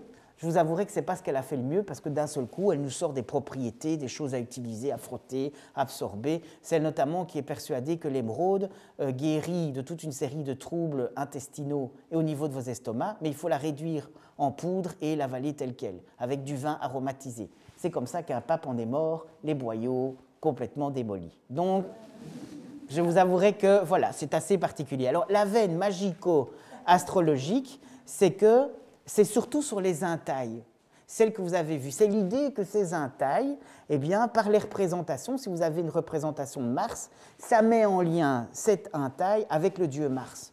Donc forcément, c'est avec une planète, mais c'est surtout l'astrologie, mais c'est surtout avec les qualités qui étaient attribuées à un dieu qu'on ne reconnaît plus vraiment, mais enfin, c'est quand même la force, Arès, Mars. Donc c'est quand même intéressant d'avoir une entaille avec Mars. Et donc ces fameuses entailles qui étaient mal mises à l'envers, etc., qu'on ne met pas dans le bon sens pour éviter de dire qu'on y croit, mais qu'on prend quand même. Les lutteurs, c'est la force. Quand vous regardez Méduse, elle pétrifie les ennemis. Alors est-ce qu'on le savait ? On constate quand même qu'il y a toute une série comme ça d'analogies mythologiques plus ou moins connues qui sont mises en rapport avec ces pierres. Et la troisième, c'est la veine biblico-symbolique, puisqu'il existe deux passages importants qui reviennent plusieurs fois dans la Bible, l'Ancien Testament, qui parle des piliers de la Jérusalem céleste avec toute une série de pierres, 12 pierres au total, mais aussi des 12 pierres qui se trouvent sur le pectoral du grand prêtre, le pectoral d'Aaron. Et donc, on leur attribue toute une série de propriétés, et avec les croisades, ces propriétés sont remises en avant. Donc, trois veines qui permettent d'expliquer pourquoi, non seulement ça vient renforcer, mais quels sont les arguments. Alors, je vous en ai donné un d'argument qui est tiré de l'histoire orientale, parce que le fameux Jacques de Vitry, il a écrit une histoire de l'Orient. Et dans cette histoire de l'Orient, voilà que, alors qu'il passe beaucoup de temps à critiquer tout ce qui se passe en Orient, toutes les communautés plus ou moins déviantes, les mauvais croisés et surtout les horribles mahométans, d'un seul coup, il commence à décrire la faune, la flore, les animaux, dans laquelle, entre parenthèses, vous retrouvez même les dragons. Donc le côté scientifique de l'histoire, même s'il était sur place, doit être peut-être un petit peu remis en question. C'est vraiment une synthèse qu'il fait. Et il parle des pierres, et notamment, il parle de ces pierres, cette fameuse pierre qu'on appelle chrysolite, mais qu'on confondait aussi avec la topaze. On trouve également dans les pays de l'Orient des pierres précieuses, aux vertus admirables, bien difficiles à croire pour ceux qui ne les ont pas expérimentées. On trouve là-bas la topaze, couleur de l'or, qui donne une image oblique de celui qui la regarde. Autrement dit, ça sert de prisme. Elle est froide par nature et lutte efficacement contre la luxure. Donc en mettre une sur un ensemble, ça écarte la personne qui regarde de la luxure. Elle arrête l'ébullition de l'eau, donc essayez, je n'en sais rien, je n'ai jamais fait, et elle fait surtout du bien aux hémorroïdes. Vous retrouvez absolument tous ces mélanges de veines qui se trouvent dedans. Alors l'autre nom, c'est chrysolite, on dit qu'elle brille comme l'or et scintille comme le feu. Sa couleur oscille entre bleu, azuré et vert. On la trouve en Éthiopie et elle a une grande efficacité contre les fantômes de la nuit. Donc si vous voulez écarter les esprits qui trônent dans les églises, eh bien utilisez ça et le malin sera écarté de votre ensemble. Alors on en trouve un petit peu partout et ici ce qui est intéressant, c'est que Jacques de Vitry, qui est un des pourvoyeurs de cette croix, a dû faire énormément de recherches pour en trouver. Parce qu'en réalité, à son époque, vous en avez ici toute une série de gisements, mais le seul gisement que l'on appelle éthiopien, parce qu'il est lié à ce qu'on appelle la mer Érythrée ou mer d'Éthiopie, c'est-à-dire la mer Rouge, provient d'une toute petite île qui se trouve ici, qui s'appelle Zabargad ou île Saint-Jean. Sauf que l'étude des mines a démontré qu'on n'a plus été chercher des pierres avant le IVe siècle. Conclusion, la pierre qu'il a utilisée, il a dû chercher dans des fonds très anciens, et un auteur chroniqueur arabe nous dit d'ailleurs qu'on en trouve dans les ruines d'Alexandrie. Donc ça veut dire que ces pierres, vous voyez, il y a une vraie sélection. Il y a toute une série qu'on choisit pour faire cette géométrie, et puis il y en a qu'on va chercher très très loin pour les propriétés. Il connaît les propriétés, on le sait, et on sait qu'il est l'un des commanditeurs de cette fameuse croix. Donc c'est très difficile de ne pas faire un lien entre les deux. Je ne dis pas qu'il a cherché spécifiquement cette croix-là, mais il y a une sélection d'un certain nombre de ces pierres, et il y a une vraie constitution. Dans certains cas, on pense qu'on prend ce qu'on trouve. Dans d'autres cas, vous voyez qu'on choisit des pierres pour leur couleur, leur vertu. On les place à des endroits stratégiques et on joue avec parce qu'elles ce sont des lapides vivi, des pierres qui renforcent la virtus, donc la force de l'objet, de la relique, et donc vous donnent plus de pouvoir, potestas. Venons-en maintenant à votre croix et aux études qu'on a menées dessus. Votre croix, je dis la vôtre, hein, est un peu devenue la mienne pendant un an. Je vous avouerai que j'étais content de la revoir aujourd'hui, parce qu'elle m'a manqué. Et donc, ben voilà, elle est caractéristique, je vous l'ai dit, parce que cette croix a deux faces absolument extraordinaires. La face, le revers, est magnifique parce que le verso comprend cette superbe scène en niellé et estampée. Et donc vous avez les personnages qui sont, donc ce sont des nielles argentées, mais avec un estampage doré. Donc vous voyez que le Christ est superbe. Il a en plus de ça cette position très particulière qu'on trouve chez Villard dans ses dessins. Et donc on voit qu'il y a une vraie influence, que ce n'est pas n'importe quel artiste qui l'a réalisé. C'est un artiste qui est très au fait de ce style 1200. Maintenant les artistes circulent. Et donc, qui sait, peut-être que Hugo est passé par chez vous, hein, tout est possible. Ce n'est pas tout à fait les mêmes nielles que nous, mais il y a vraiment des traits caractéristiques dans la position, par exemple, des pieds, que l'on retrouve sur notamment un des deux plats de couverture de l'évangéliaire qui se trouve dans le trésor. Alors vous voyez que c'est très soigné, parce que de l'autre côté, ben, on trouve cette dualité, ces pierres qui sont disposées, et puis vous voyez eh bien, cette espèce d'ornementation qui vient entre les pierres que l'on appelle le filigrane.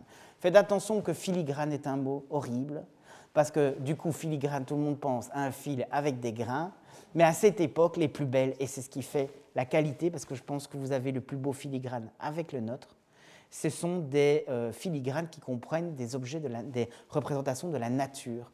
Donc vous avez des fleurs, vous avez des feuilles, parfois vous avez du raisin, et nous, on a même des chasseurs qui, comme dans les marges d'un manuscrit, viennent courir avec leurs chiens, les animaux, etc. Alors, si je regarde la totalité de votre croix que nous avons étudiée, on en dit quoi? Ben, on dit que finalement, pas grand-chose, il y a encore beaucoup de choses à faire. Peut-être que les études permettront vraiment de suivre sa filiation. C'est peut-être la seule chose, je vous ai dit, nous, dans le Trésor, on sait vraiment suivre depuis le XIIIe siècle les pièces. Ici, ben évidemment, c'est cette croix qui est un peu isolée, et quand c'est isolé, c'est toujours un petit peu plus délicat. Ce qu'on sait, qu'elle contient une parcelle de la vraie croix, d'où sa forme, donc c'est tout à fait caractéristique, elle fait partie de cette typologie. Il y a toute une série d'éléments techniques et stylistiques, dont ces fameux nielles à l'envers, qui nous font dater plutôt entre 1210 et 1220. Donc ça veut dire qu'elle est très proche du sac de Constantinople et qu'elle a été faite quand même à une époque plus proche du style 1200 qui porte bien son nom, donc antiquisant, aux alentours de 1200 dans ses bases, que par exemple dans notre trésor qui est un peu plus tardif. Quoique, on va peut-être redater les pièges chez nous, on ne sait jamais. Donc c'est une des premières œuvres qui appartient à ce qu'on appelle ce style 1200, et sa caractéristique, et je suis content de vous l'annoncer, c'est qu'elle a environ 80% de pierre ou de verre qui sont bien du XIIIe siècle. Et si on observe les montures de ce que nous avons pu voir, il y en a environ 70% qui sont dans leur monture d'origine. Ce qui est extraordinaire, mais ne nous facilite pas les choses, parce qu'entre verre et pierre, parfois c'est tellement plus facile d'aller voir la partie qui est en dessous. Ce serait tellement plus facile. Ça ne nous facilite pas les choses. Mais c'est une caractéristique. Là où il y a le plus de remaniement, c'est notamment au niveau des perles, où vous avez même des ensembles qui sont en réalité en fait, avec une couche qui a été placée faussement nacrée. Donc là, il y a quand même certaines choses.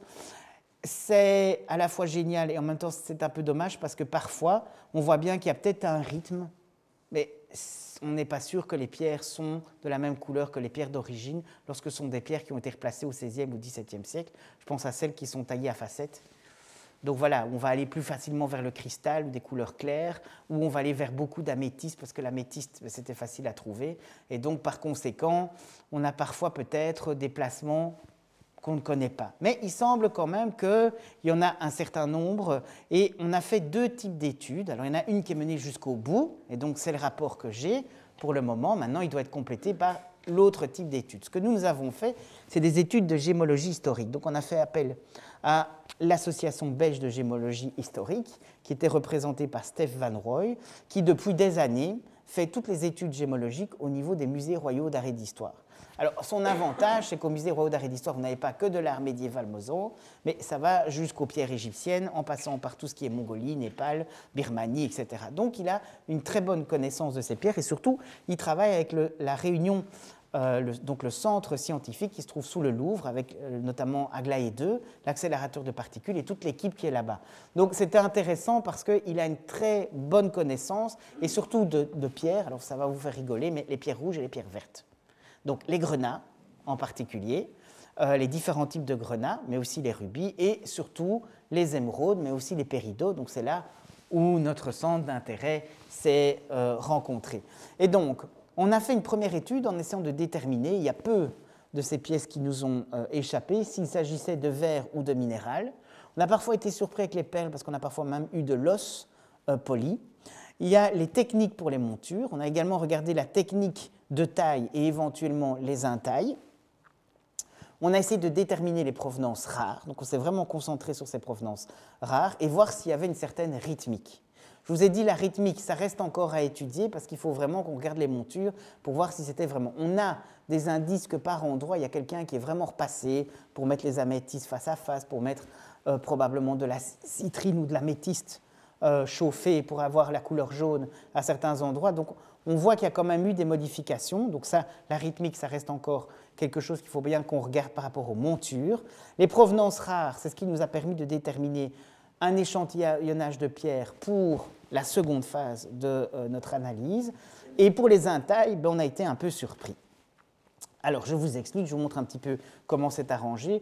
Mais vous voyez, quand on regarde celle de gauche, on a vraiment l'impression que, ben oui, il y a alors soit on a des topazes brûlés, soit des améthystes, ça semble correspondre. Et puis vous voyez qu'il y avait probablement 2 turquoises et 2 perles. Le manque, c'est que les perles ne sont pas d'origine et que même si c'est du cabochon, donc cette taille qui n'est pas une taille mais une surface polie arrondie, eh bien, oui, ça y est présent, mais quand vous regardez à droite, pas vraiment. On a bien les améthystes qui sont les améthystes de série, et puis pour le reste, rien ne semble correspondre. Donc c'est un peu compliqué, parce qu'il faut vraiment qu'on ait voir, notamment les recouvrements dans les montures, voir, vous voyez ici, des griffes qui sont placées, qui n'ont rien à voir avec les montures du XIIIe siècle, ou les copies des montures du XIIIe siècle, ce qui peut expliquer pourquoi ces deux-là semblent totalement anachroniques dans cette rythmie ou cette succession.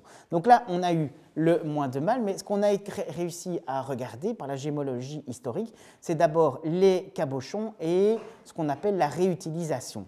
Ben oui, parce que la technique du cabochon est à peu près la seule qui, dans nos régions, avait survécu. La technique de la taille avec le tour, qui était hérité des Romains, s'est perdue. On a quelques intailles qui subsistent jusqu'à l'époque carolingienne, mais intailles et taille en facette semblent avoir disparu. Par contre, le cabochon existe, ainsi qu'une façon aux forêts de percer de manière longitudinale, mais avec une technique très particulière qui fait que du coup, ce type de perle a comme des facettes sur le côté parce qu'il faut la fixer. Oui. Excusez-moi, monsieur, je ne connais rien, mais est-ce que vous pourriez juste expliquer un cas des cabochons? D'accord. Donc, cabochon, en fait, c'est une technique qui est souvent avec une surface abrasive. Vous prenez une pierre relativement tendre, avec une dureté de préférence inférieure à un grade de 5 sur une échelle de 10. Donc, ce qu'on appelle les pierres semi-précieuses, pierres fines, parfois on utilise ça, pierres dures, mais pas extrêmement dures. Il y a différents termes pour les appeler. Et donc, ce sont des pierres qui, quand elles vont être mises sur une surface abrasive, et donc prenez un galet, vous commencez à le faire rouler sur une surface abrasive, mais vous allez avoir quoi? Elle va onduler sur cette surface, et donc elle va avoir une surface extérieure qui est arrondie. C'est ce que vous avez ici. Donc, si je reprends la précédente, quand vous regardez la surface, ça brille, c'est arrondi. C'est ce qu'on appelle un cabochon. Alors, on vous dit que c'était très à la mode à l'époque byzantine. Quelques tailleurs savaient le faire dans le monde byzantin, mais en fait, on a perdu la technique pour faire des facettes. Les facettes, c'est quoi? Des surfaces planes, et on la coupe, on fait des facettes, ce qui permet d'accrocher davantage la lumière. Ici, ce n'est pas le cas, donc vous avez cette surface, et ça vous rend des pierres relativement sombres à l'œil. Pourquoi?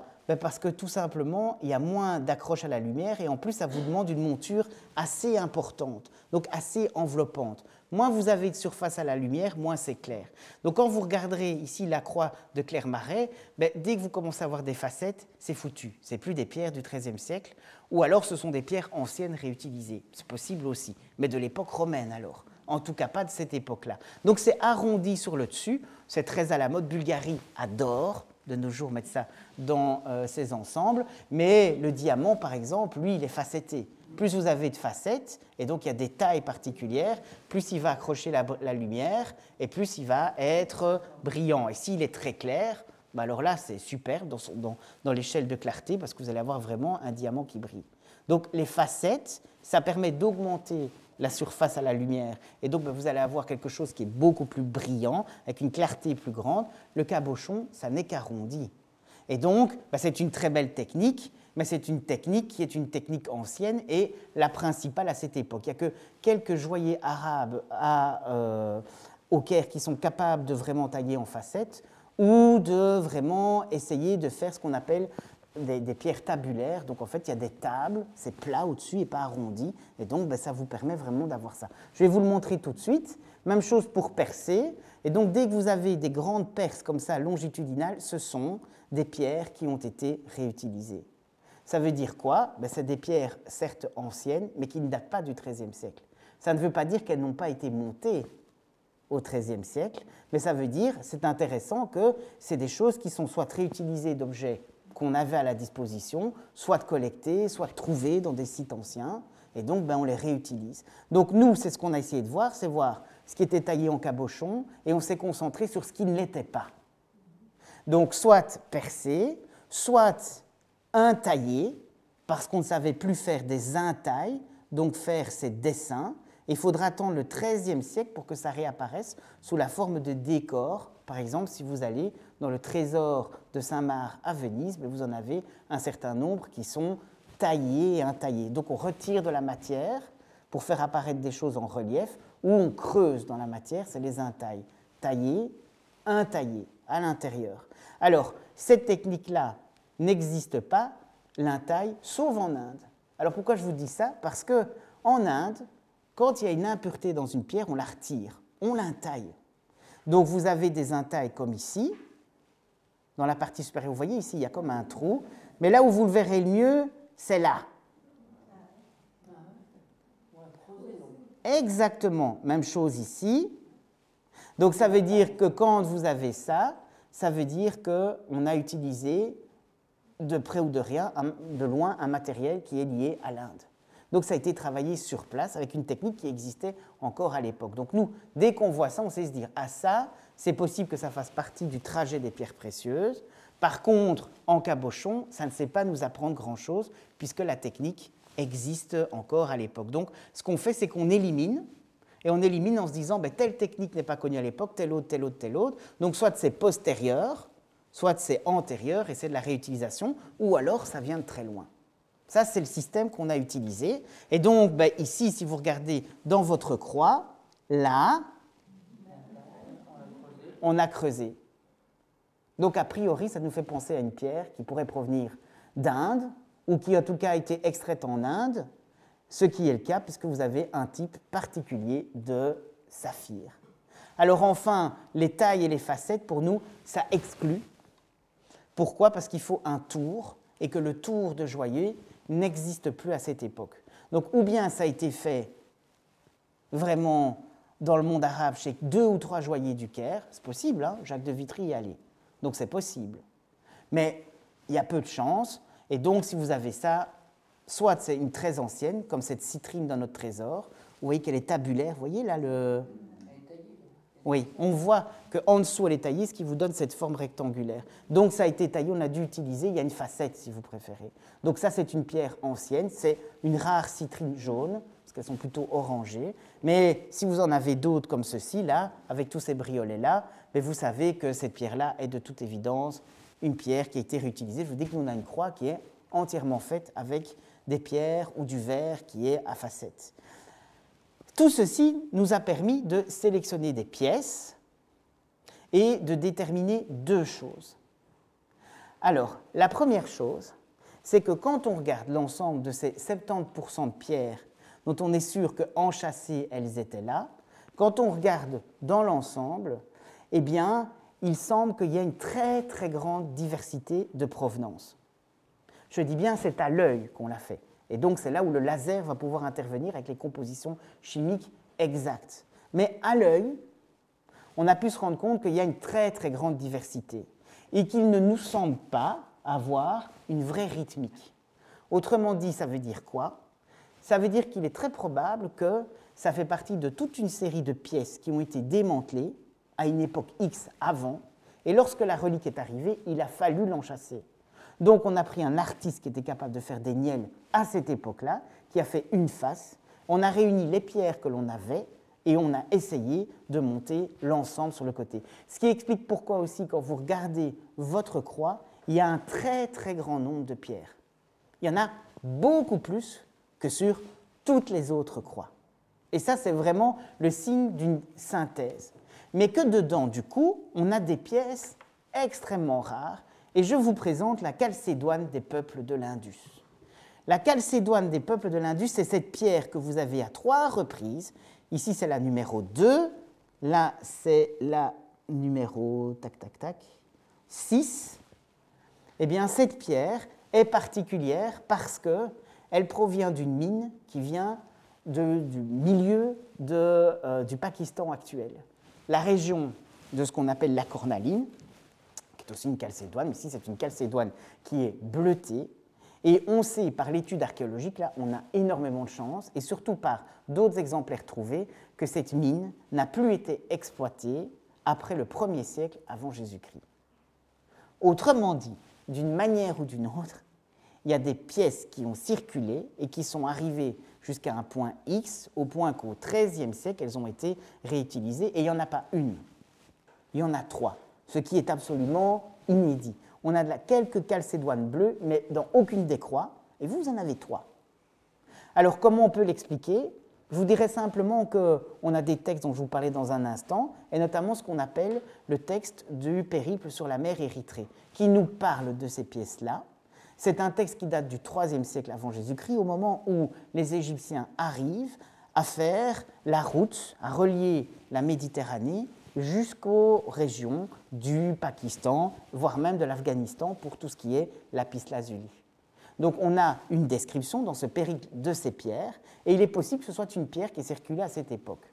Je ne sais pas vous en dire plus. Pourquoi? Parce que tout simplement, après, déterminer l'origine d'une pierre, déterminer l'itinéraire qu'elle a pu faire, éventuellement l'époque, mais je n'ai pas plus de précision. Si elle avait été intaillée, et si elle avait été capable de l'intailler, ou si elle avait été facettée, j'aurais une indication complémentaire. Ce que je n'ai pas ici, c'est du cabochon. Donc, vous voyez comment on procède. Donc, ce qu'on va faire, nous, c'est une confirmation. On va essayer d'avoir exactement la carte chimique de cet élément-là, et on va le comparer avec toutes les autres qu'on a trouvées dans tous les autres reliquaires et voir s'il y a une concordance, si on sait identifier une même mine, et si éventuellement il y en a une autre qui est intaillée. Et là, j'aurai des informations où tailler. Alors ça, c'est la première chose, et pour pouvoir l'expliquer, il faut reprendre ces fameuses routes. Alors, la seconde grande découverte que je peux vous dire, ici, c'est que dans tout l'ensemble, on a trouvé très peu d'intailles, en fait une seule. Donc, c'est particulier, puisque je vous ai dit que normalement, on cherche ça. Nous, dans le trésor, on en a énormément, et ce sont toutes des intailles romaines. Eh bien, ici, vous n'en avez qu'une, mais celle-là... Ah oui, je vous l'envie. C'est ce qu'on appelle une cornaline, que vous avez ici. Elle se trouve ici dans la base, vraiment juste au-dessus du tore, que vous avez le tore lisse qui est ici.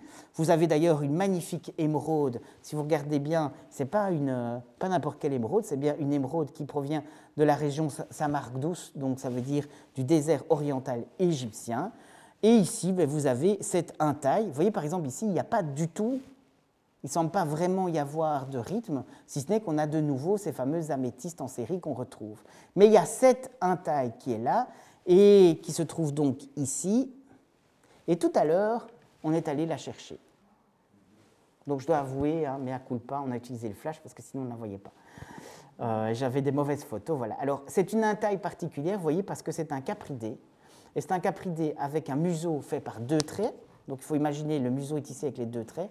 Les 2 pattes sur le devant, le corps est replié. La queue est ici, les 2 pattes sont là. et vous avez les 2 cornes ici. Alors pourquoi c'est intéressant pour nous? Parce que c'est sur la cornaline. La cornaline est connue, on connaît exactement les provenances. Toutes les cornalines proviennent du sud, de nouveau du Pakistan, ce qu'on appelle de nouveau les peuples de l'Indus. C'est la civilisation de Mohenjo-Daro, peu importe, surtout florissante vers 500 avant Jésus-Christ, et qui est très bien connue par sa glyptique sur les cornalines, mais également sur la céramique. Et donc on a tout un éventail au niveau de la glyptique, donc des représentations, qui nous permet de dire quoi? Qui nous permet de dire qu'au moins ces 3 pierres-là et celles-là sont des pierres très anciennes, ce qui semble plutôt confirmer notre idée qu'on a réuni d'anciennes pierres qui provenaient d'anciens reliquaires, d'anciens objets liturgiques, qu'on a essayé de rassembler, et on a essayé de les rassembler pour orner une pièce qui a été faite très vite, très proche de 1200, très proche de la prise de Constantinople.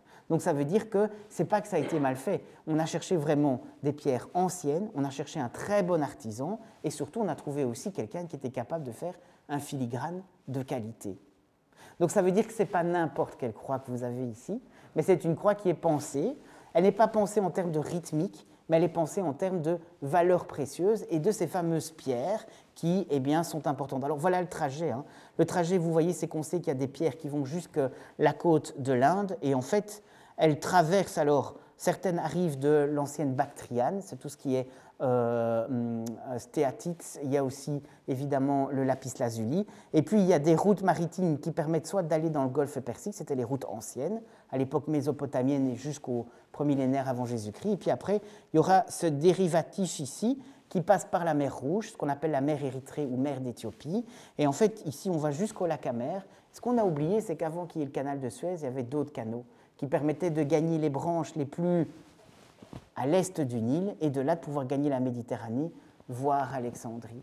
Et donc, le lot de pierres que vous avez et qu'on a examiné, en tout cas celle-là au niveau des cornalines et au niveau des chalcédoines, c'est la même famille, sont des pierres anciennes qui proviennent probablement de trésors anciens, mais pas d'intaille romaine.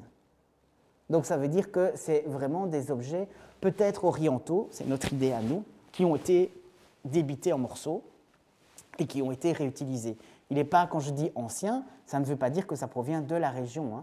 C'est très possible que ce soit un lot qui a été pris en même temps que les reliques et qui a circulé, ce qui explique que là-bas on est beaucoup plus proche de ces pistes, et donc on est beaucoup plus proche de cette source d'approvisionnement, et donc c'est possible que ce soit comme ça que ce soit arrivé. Alors, il nous reste à faire quoi? À essayer d'étudier les interactions. Et donc, les seules interactions possibles, c'est de déterminer, par exemple, si ça provient de la région d'Harappa, qui se trouve ici dans le nord, ou alors de la région de Mohenjo-Daro. Et pour ce faire, c'est la technique qui a été employée. Donc, on a déjà fait un certain nombre d'études, mais maintenant, il faut interpréter les résultats. Et ça prend un certain temps.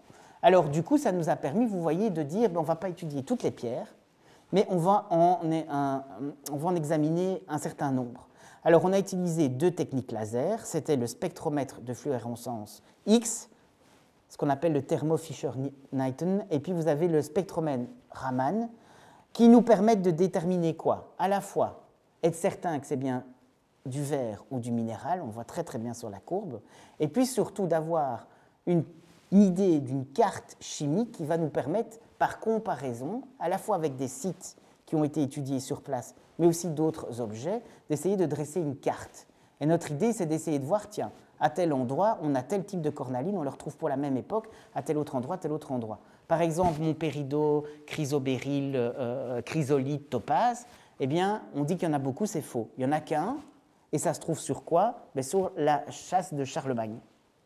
Et elle est de la même époque, elle est de Nicolas de Verdun. Donc, est-ce que ça a circulé dans le même type de lot ou ça a été acheté au même endroit? Ça, c'est une question, puisqu'on a vraiment cherché cette pièce qui était extrêmement rare. Donc, ça va me permettre de pouvoir déterminer, d'avoir une sûreté, et je vous avouerai que pour certains de nos objets, moi j'en ai déterminé 3, on ira même voir Aglaé 2 en dessous du Louvre pour avoir l'utilisation pour avoir une carte en fait beaucoup plus précise au niveau chimique et pour être vraiment certain. Et les objets que j'ai choisis, là je les ai choisis pour le type de pierre, donc des grenats. Il y a des grenats, des rubis, des émeraudes et de la chrysolite, donc du péridot ou de l'olivine. Donc ça, c'est ce que j'ai choisi. Là, j'ai choisi pour le type de pierre. Ici, quand on a fait les analyses, j'ai quand même été un peu embêté, vous voyez, parce qu'il y a les deux techniques. Il y en a une qui est englobante. Donc, ça veut dire qu'il faut avoir un diamètre particulier de la pierre, pas trop grand, pas trop petit, pour pouvoir avoir d'abord une bonne analyse, donc une analyse qu'on puisse utiliser, sans avoir trop de perturbations et qu'on n'abîme pas non plus, parce qu'on ne peut pas se poser. Donc, ça vient au-dessus, mais ça ne se pose pas dessus. L'autre, eh bien, ça demande un matériel qui est beaucoup plus lourd, donc il faut trouver des systèmes pour essayer d'avoir des contrepoids et de ne pas peser sur la pièce, et donc on ne peut pas faire n'importe quoi.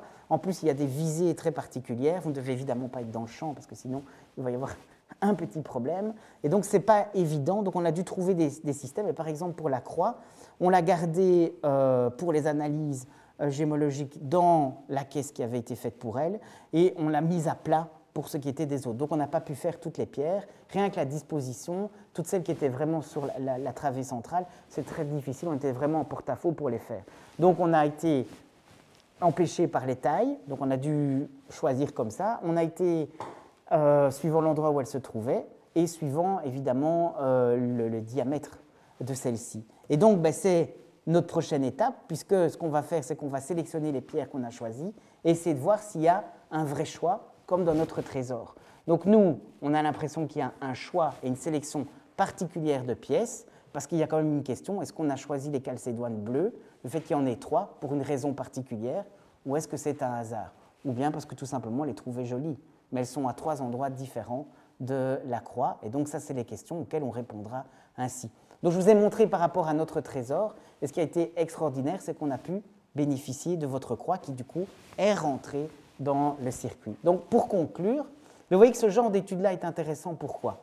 Parce que pour autant qu'on a une cohérence dans notre corpus, et je vous ai montré comment on a déterminé une période bien précise et une vingtaine de croix au total, eh bien ça peut nous apporter des informations sur, certes, la provenance des pierres, mais surtout sur la circulation de ces pierres et la raison pour laquelle éventuellement on les choisit. À une époque du Moyen-Âge où on réfléchit sur les pierres, sur leurs valeurs, on leur attribue d'ailleurs différentes qualités, et donc il semble qu'il y a un assemblage, parfois on les réunit et on fait vraiment un plan, c'est le cas à Oni pour certains objets où on doit avoir un certain nombre de perles, un certain nombre de grenats, etc. pour vraiment faire les dispositions, et puis il y en a quelques-unes qui sont exceptionnelles, qui sont placées à des endroits stratégiques, donc il y a un rythme et il y a une sélection voulue, ou tout simplement ben, on prend ce qu'on a, ce dont on dispose, et si on n'a pas d'un taille, on ne pourra pas mettre d'un taille. Mais si on en a, peut-être que c'est parce que la scène qui est dessus fait authentique, ancienne, et puis se réfère à certaines qualités.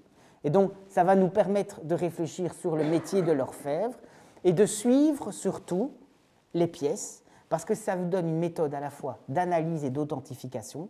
Or, c'est compliqué avec des objets aussi fragiles que ceux-là, parce que je vous rappelle quand même que c'est du métal qui est posé sur une âme en bois, et donc ça se conserve difficilement, ça se manie avec énormément de précautions. Donc malheureusement, on m'avait demandé d'aller à l'accélérateur de particules à Liège, mais ça n'a pas été possible parce que pour les assurances, en 3 jours, aucune assurance n'accepte de courir pour aller faire l'analyse et qu'elle revienne, à cause de la fragilité de ce genre de pièces, et puis il faut les mettre à température, etc. Enfin, il faut vraiment faire attention. Donc évidemment, on est tributaire de ça, mais ça n'empêche que pour autant qu'on arrive à le faire, ça va nous permettre de donner de l'identification et peut-être reconnaître des artistes. Alors je vous ai dit, Hugo y signe ses œuvres, je peux déjà vous dire qu'on a 4 œuvres qui se trouvent dans l'ère Reynaud-Mozanne qu'on peut attribuer à Hugo rien que pour la rythmique des pierres et le choix des pierres. Alors après, il y a d'autres choses qui viennent confirmer, mais c'est un indice d'authentification, et donc ça va, je l'espère, faire progresser notre connaissance de ce corpus et de cette période-là.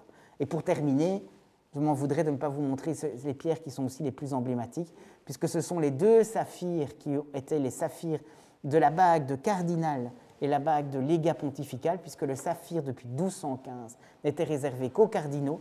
Ça n'est pas une bague épiscopale, c'est une bague que donne le pape à chacun de ses cardinaux pour lui rappeler quoi? Lui rappeler non pas qu'il est cardinal, ça c'est encore une autre, ce qu'on appelle la bague cardinaliste, mais pour lui rappeler qu'il doit être obéissant et dans la ligne droite de la curie, et donc qu'il doit respecter le pape, parce que le bleu, et on le sait par une lettre qu'il a écrite à Richard Cœur de Lion, justement, c'est à la fois l'obéissance, mais c'est aussi l'espérance. Et je trouve que pour ce type de recherche, c'est un peu ce dont on a besoin. Voilà, je vous remercie de votre attention.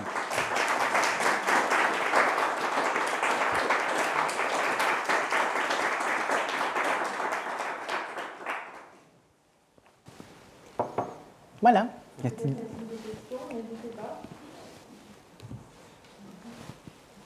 Alors, j'en ai une, justement, vous évoquiez cette complexité où on fait appel à un spécialiste du filigrane pour avoir le tout ça. On va chercher des pierres, voilà, un petit peu partout dans différents pays. J'ai l'impression, enfin, ça me rappelle un petit peu ce travail de marchand mercier du XVIIe, XVIIIe siècle, mais qui n'existe pas encore. Mais est-ce que ça a un nom? Quelles sont ces personnes-là? Est-ce qu'on sait justement comment ça acquiert justement cette capacité à regrouper différents talents, différents matériaux pour réaliser cette œuvre? Alors, nous, c'est ce qu'on appelle évidemment, c'est ça qu'on appelle sous le mot atelier. Mais donc, ça va nous permettre aussi de connaître ces milieux d'atelier qui sont un peu particuliers. Pourquoi ils sont particuliers? Parce que pour cette époque, on voit qu'il y en a deux types. Le premier type d'atelier, c'est celui qui est marqué normalement par un nom. Il y a un grand personnage, Nicolas de Verdun, Hugo, ils se déplacent, Renier de Huy par exemple, ils se déplacent, et autour d'eux, à chaque fois où ils vont quelque part, ils créent un atelier. Alors ça peut être un atelier qui est relativement éphémère, c'est parce qu'on leur a demandé de créer un trésor liturgique, c'est le cas à Walcourt probablement, mais ça peut être aussi parce que c'est leur endroit de résidence, et donc c'est leur métier, et donc ils vont aller sur place et produire aussi pour d'autres ateliers. Parce que dans celles que l'on dit être de l'atelier d'Ogny, il n'y en a que 3 qui étaient destinées à être conservées à Ogny. Les autres, elles proviennent d'autres trésors, donc elles ont été fabriquées pour d'autres monastères ou d'autres ensembles. Ça, c'est ce qu'on appelle les ateliers de long terme. Pourquoi? Parce qu'il y a un grand personnage, mais on constate quoi? Mais on constate que pour réaliser l'ensemble, il fait venir, donc il y en a un qui est fixe, et puis il fait venir tous ces gens qui circulent. Et il les réunit à un moment donné pour créer une pièce ou quelques pièces. Donc un atelier, c'est quoi? C'est ça. C'est une table. C'est une table, et donc ça veut dire qu'il y en a un qui est spécialisé dans l'estampage, ben, il va venir faire un estampage, il va marteler avec une forme pour donner des rinceaux de vigne. Et je peux vous dire qu'on les voit, et il va plusieurs fois faire ça, il va assembler plus tard l'ensemble des pièces qu'il a, peut-être même qu'il a simplement collecté ou acheté, mais il ne va pas tout de suite les utiliser, puis à un moment donné, il doit orner une face et il va les utiliser. Donc ça veut dire que c'est quelqu'un qui coordonne, il est connu parce qu'il signe, parce que c'est le maître principal qui coordonne tous les artisans, et les artisans circulent. Donc du coup, quand moi on me dit « Ah, telle pièce-là, c'est le même filigrane », oui, c'est peut-être le même filigrane, mais ça ne veut pas dire que ça a été produit à Ogny. Ça veut dire que le gars qui a fait les filigranes d'Ogny qui se déplace, un jour il s'est retrouvé à Walcourt, une autre fois à Trèves, etc.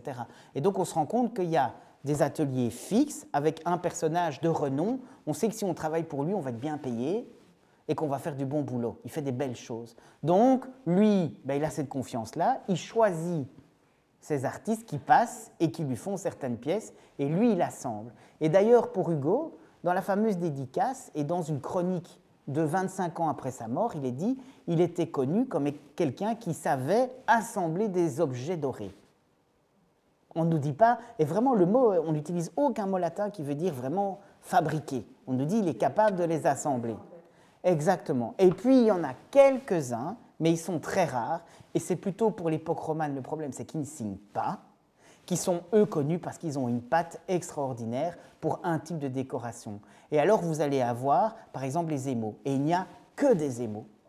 Et là on le voit très très bien, Nicolas de Verdun est plutôt de ce type-là, donc l'ambon qu'il a fabriqué et plusieurs choses, ça n'est pratiquement, Renier de Huy surtout, on le reconnaît parce que c'est un type très particulier, mais vraiment très très particulier d'émaux. Et donc c'est du champ levé, quand on voit ça, on sait dire c'est lui, il y en a quelques-uns qui l'a signé, donc par comparaison. Mais il y a pratiquement quelque chose qui est vraiment monotype. Donc à ce moment-là, ces personnes-là, c'est un peu des maîtres comme ça qui circulent, mais dès qu'ils meurent, c'est fini. Il n'y a personne qui reprend le flambeau. Quand on voit à Ogny que ça a continué, qu'on va jusqu'à l'époque gothique et qu'on a par exemple un magnifique reliquaire en forme de tour gothique, il n'y a pas de doute, il y en a d'autres qui ont continué, donc il y a quelqu'un d'autre qui a repris la coordination. Et là, on peut vraiment parler d'atelier. Donc il y a des ateliers qui sont marqués par un maître qui maîtrise une technique et qui circule. Avant, on vous présentait Hugo Denis comme ça, en vous disant « lui, c'est le niel ». C'est vrai qu'il a un niel particulier. Mais maintenant, quand je regarde, il y a plus de 4 niels différents, 4 manières différentes de le faire.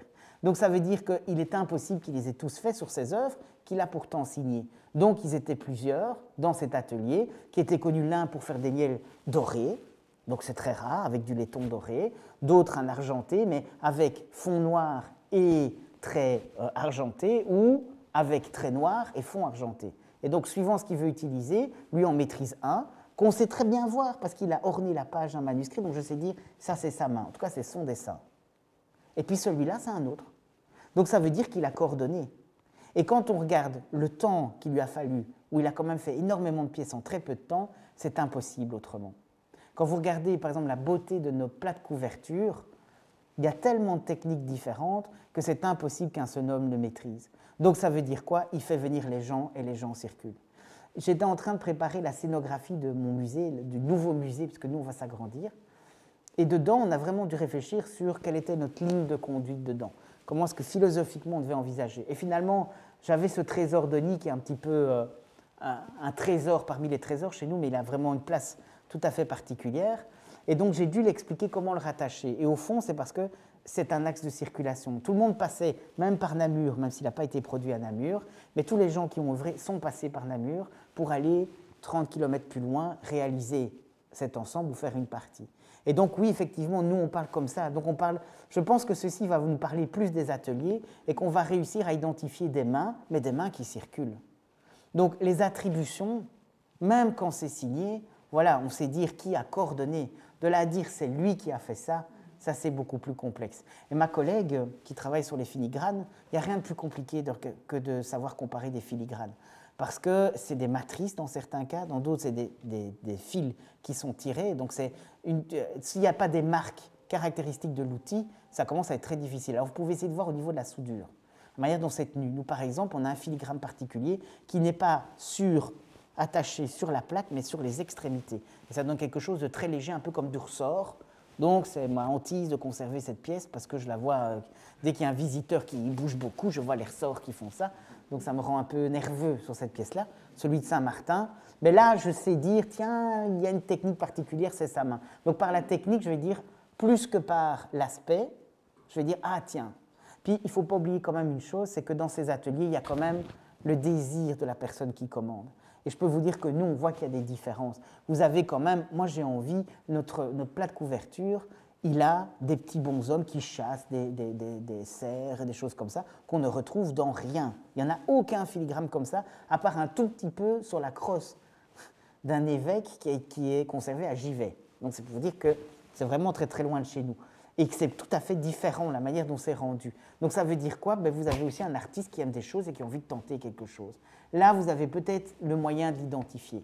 Donc nous, par exemple, Hugo, le fait qu'il ait signé, pour moi, c'est quand même quelque chose, parce que je peux dire, c'est quand même curieux que les 3 fois, on a cette espèce de truc avec des chasseurs, des cerfs. En plus, c'est toujours les mêmes, pas toujours bien disposés de la même façon, mais on voit vraiment qu'il est omnubilé par ça. Donc j'aurais tendance à dire, alors là, c'est tellement caractéristique que oui, je peux quand même dire que c'est peut-être lui, ou en tout cas c'est son goût dans sa commande. Est-ce que c'est lui qui l'a fait, c'est autre chose. Et donc c'est très compliqué les identifications, mais quand vous avez des œuvres comme ça, où la personne a signé, ça vous permet de mettre un nom sur un atelier, mais toujours faire attention qu'on n'est pas à la Renaissance avec ces grands maîtres qui circulaient, mais qui allaient quand même d'atelier en atelier. Vous savez, la plus belle expo que je vous conseille d'aller voir, parce que moi elle m'a émerveillée, c'est celle sur Botticelli, parce qu'il revoit la notion d'atelier. C'est-à-dire que souvent, quand on dit un atelier, il y a le maître, on voit Rubens, puis alors il y a toutes les croûtes, je suis désolé de le dire, réalisées par ses élèves. Et alors tout le monde voulait avoir Rubens, qui parfois était intéressé par faire les chevaux, il adorait les chevaux, et puis alors le reste, ses élèves qui faisaient. À ce jeu-là, on a toujours l'impression qu'il y a de la très bonne qualité pour les gens qui savaient payer et où le maître consacrait son temps, et puis vous avez la seconde zone, voire la troisième zone, voir vraiment les essais pour tous les autres. Ce n'est pas tout à fait vrai parce que nous, on voit que dans les ateliers, même les maîtres, il y a des choses qu'ils aiment faire et d'autres pas. Et donc, en fait, c'est un travail d'équipe, beaucoup plus qu'un travail individuel, les ateliers. Donc, quand on dit c'est l'atelier, par exemple, de Blaise, l'atelier de Rubens, il faut se méfier parce que c'est plutôt le milieu dans lequel il a fait. Et pour Botticelli, ce qui était très, très intéressant, c'est qu'ils n'ont pas mis de jugement de valeur, ils ont dit dans un atelier on est plusieurs à travailler, et plutôt que de dire ah ça c'est du Botticelli, puis ça c'est un élève de Botticelli, ben, il a dit ben là on sait que dans Botticelli il a fait ça, donc ça c'est pas lui, et que comme il avait compris qu'il fallait faire du merchandising, tout le monde ne savait pas se payer un tableau, on pouvait faire des tableaux de qualité avec des pigments, etc., de grande qualité, d'autres un peu moindres, mais ça ne veut pas dire que picturalement c'est moins bon. Et puis on peut faire des déclinaisons, la tapisserie, la vaisselle, etc. Vous verrez, c'est très intéressant pour ça. Merci de votre écoute, en tout cas, de votre attention.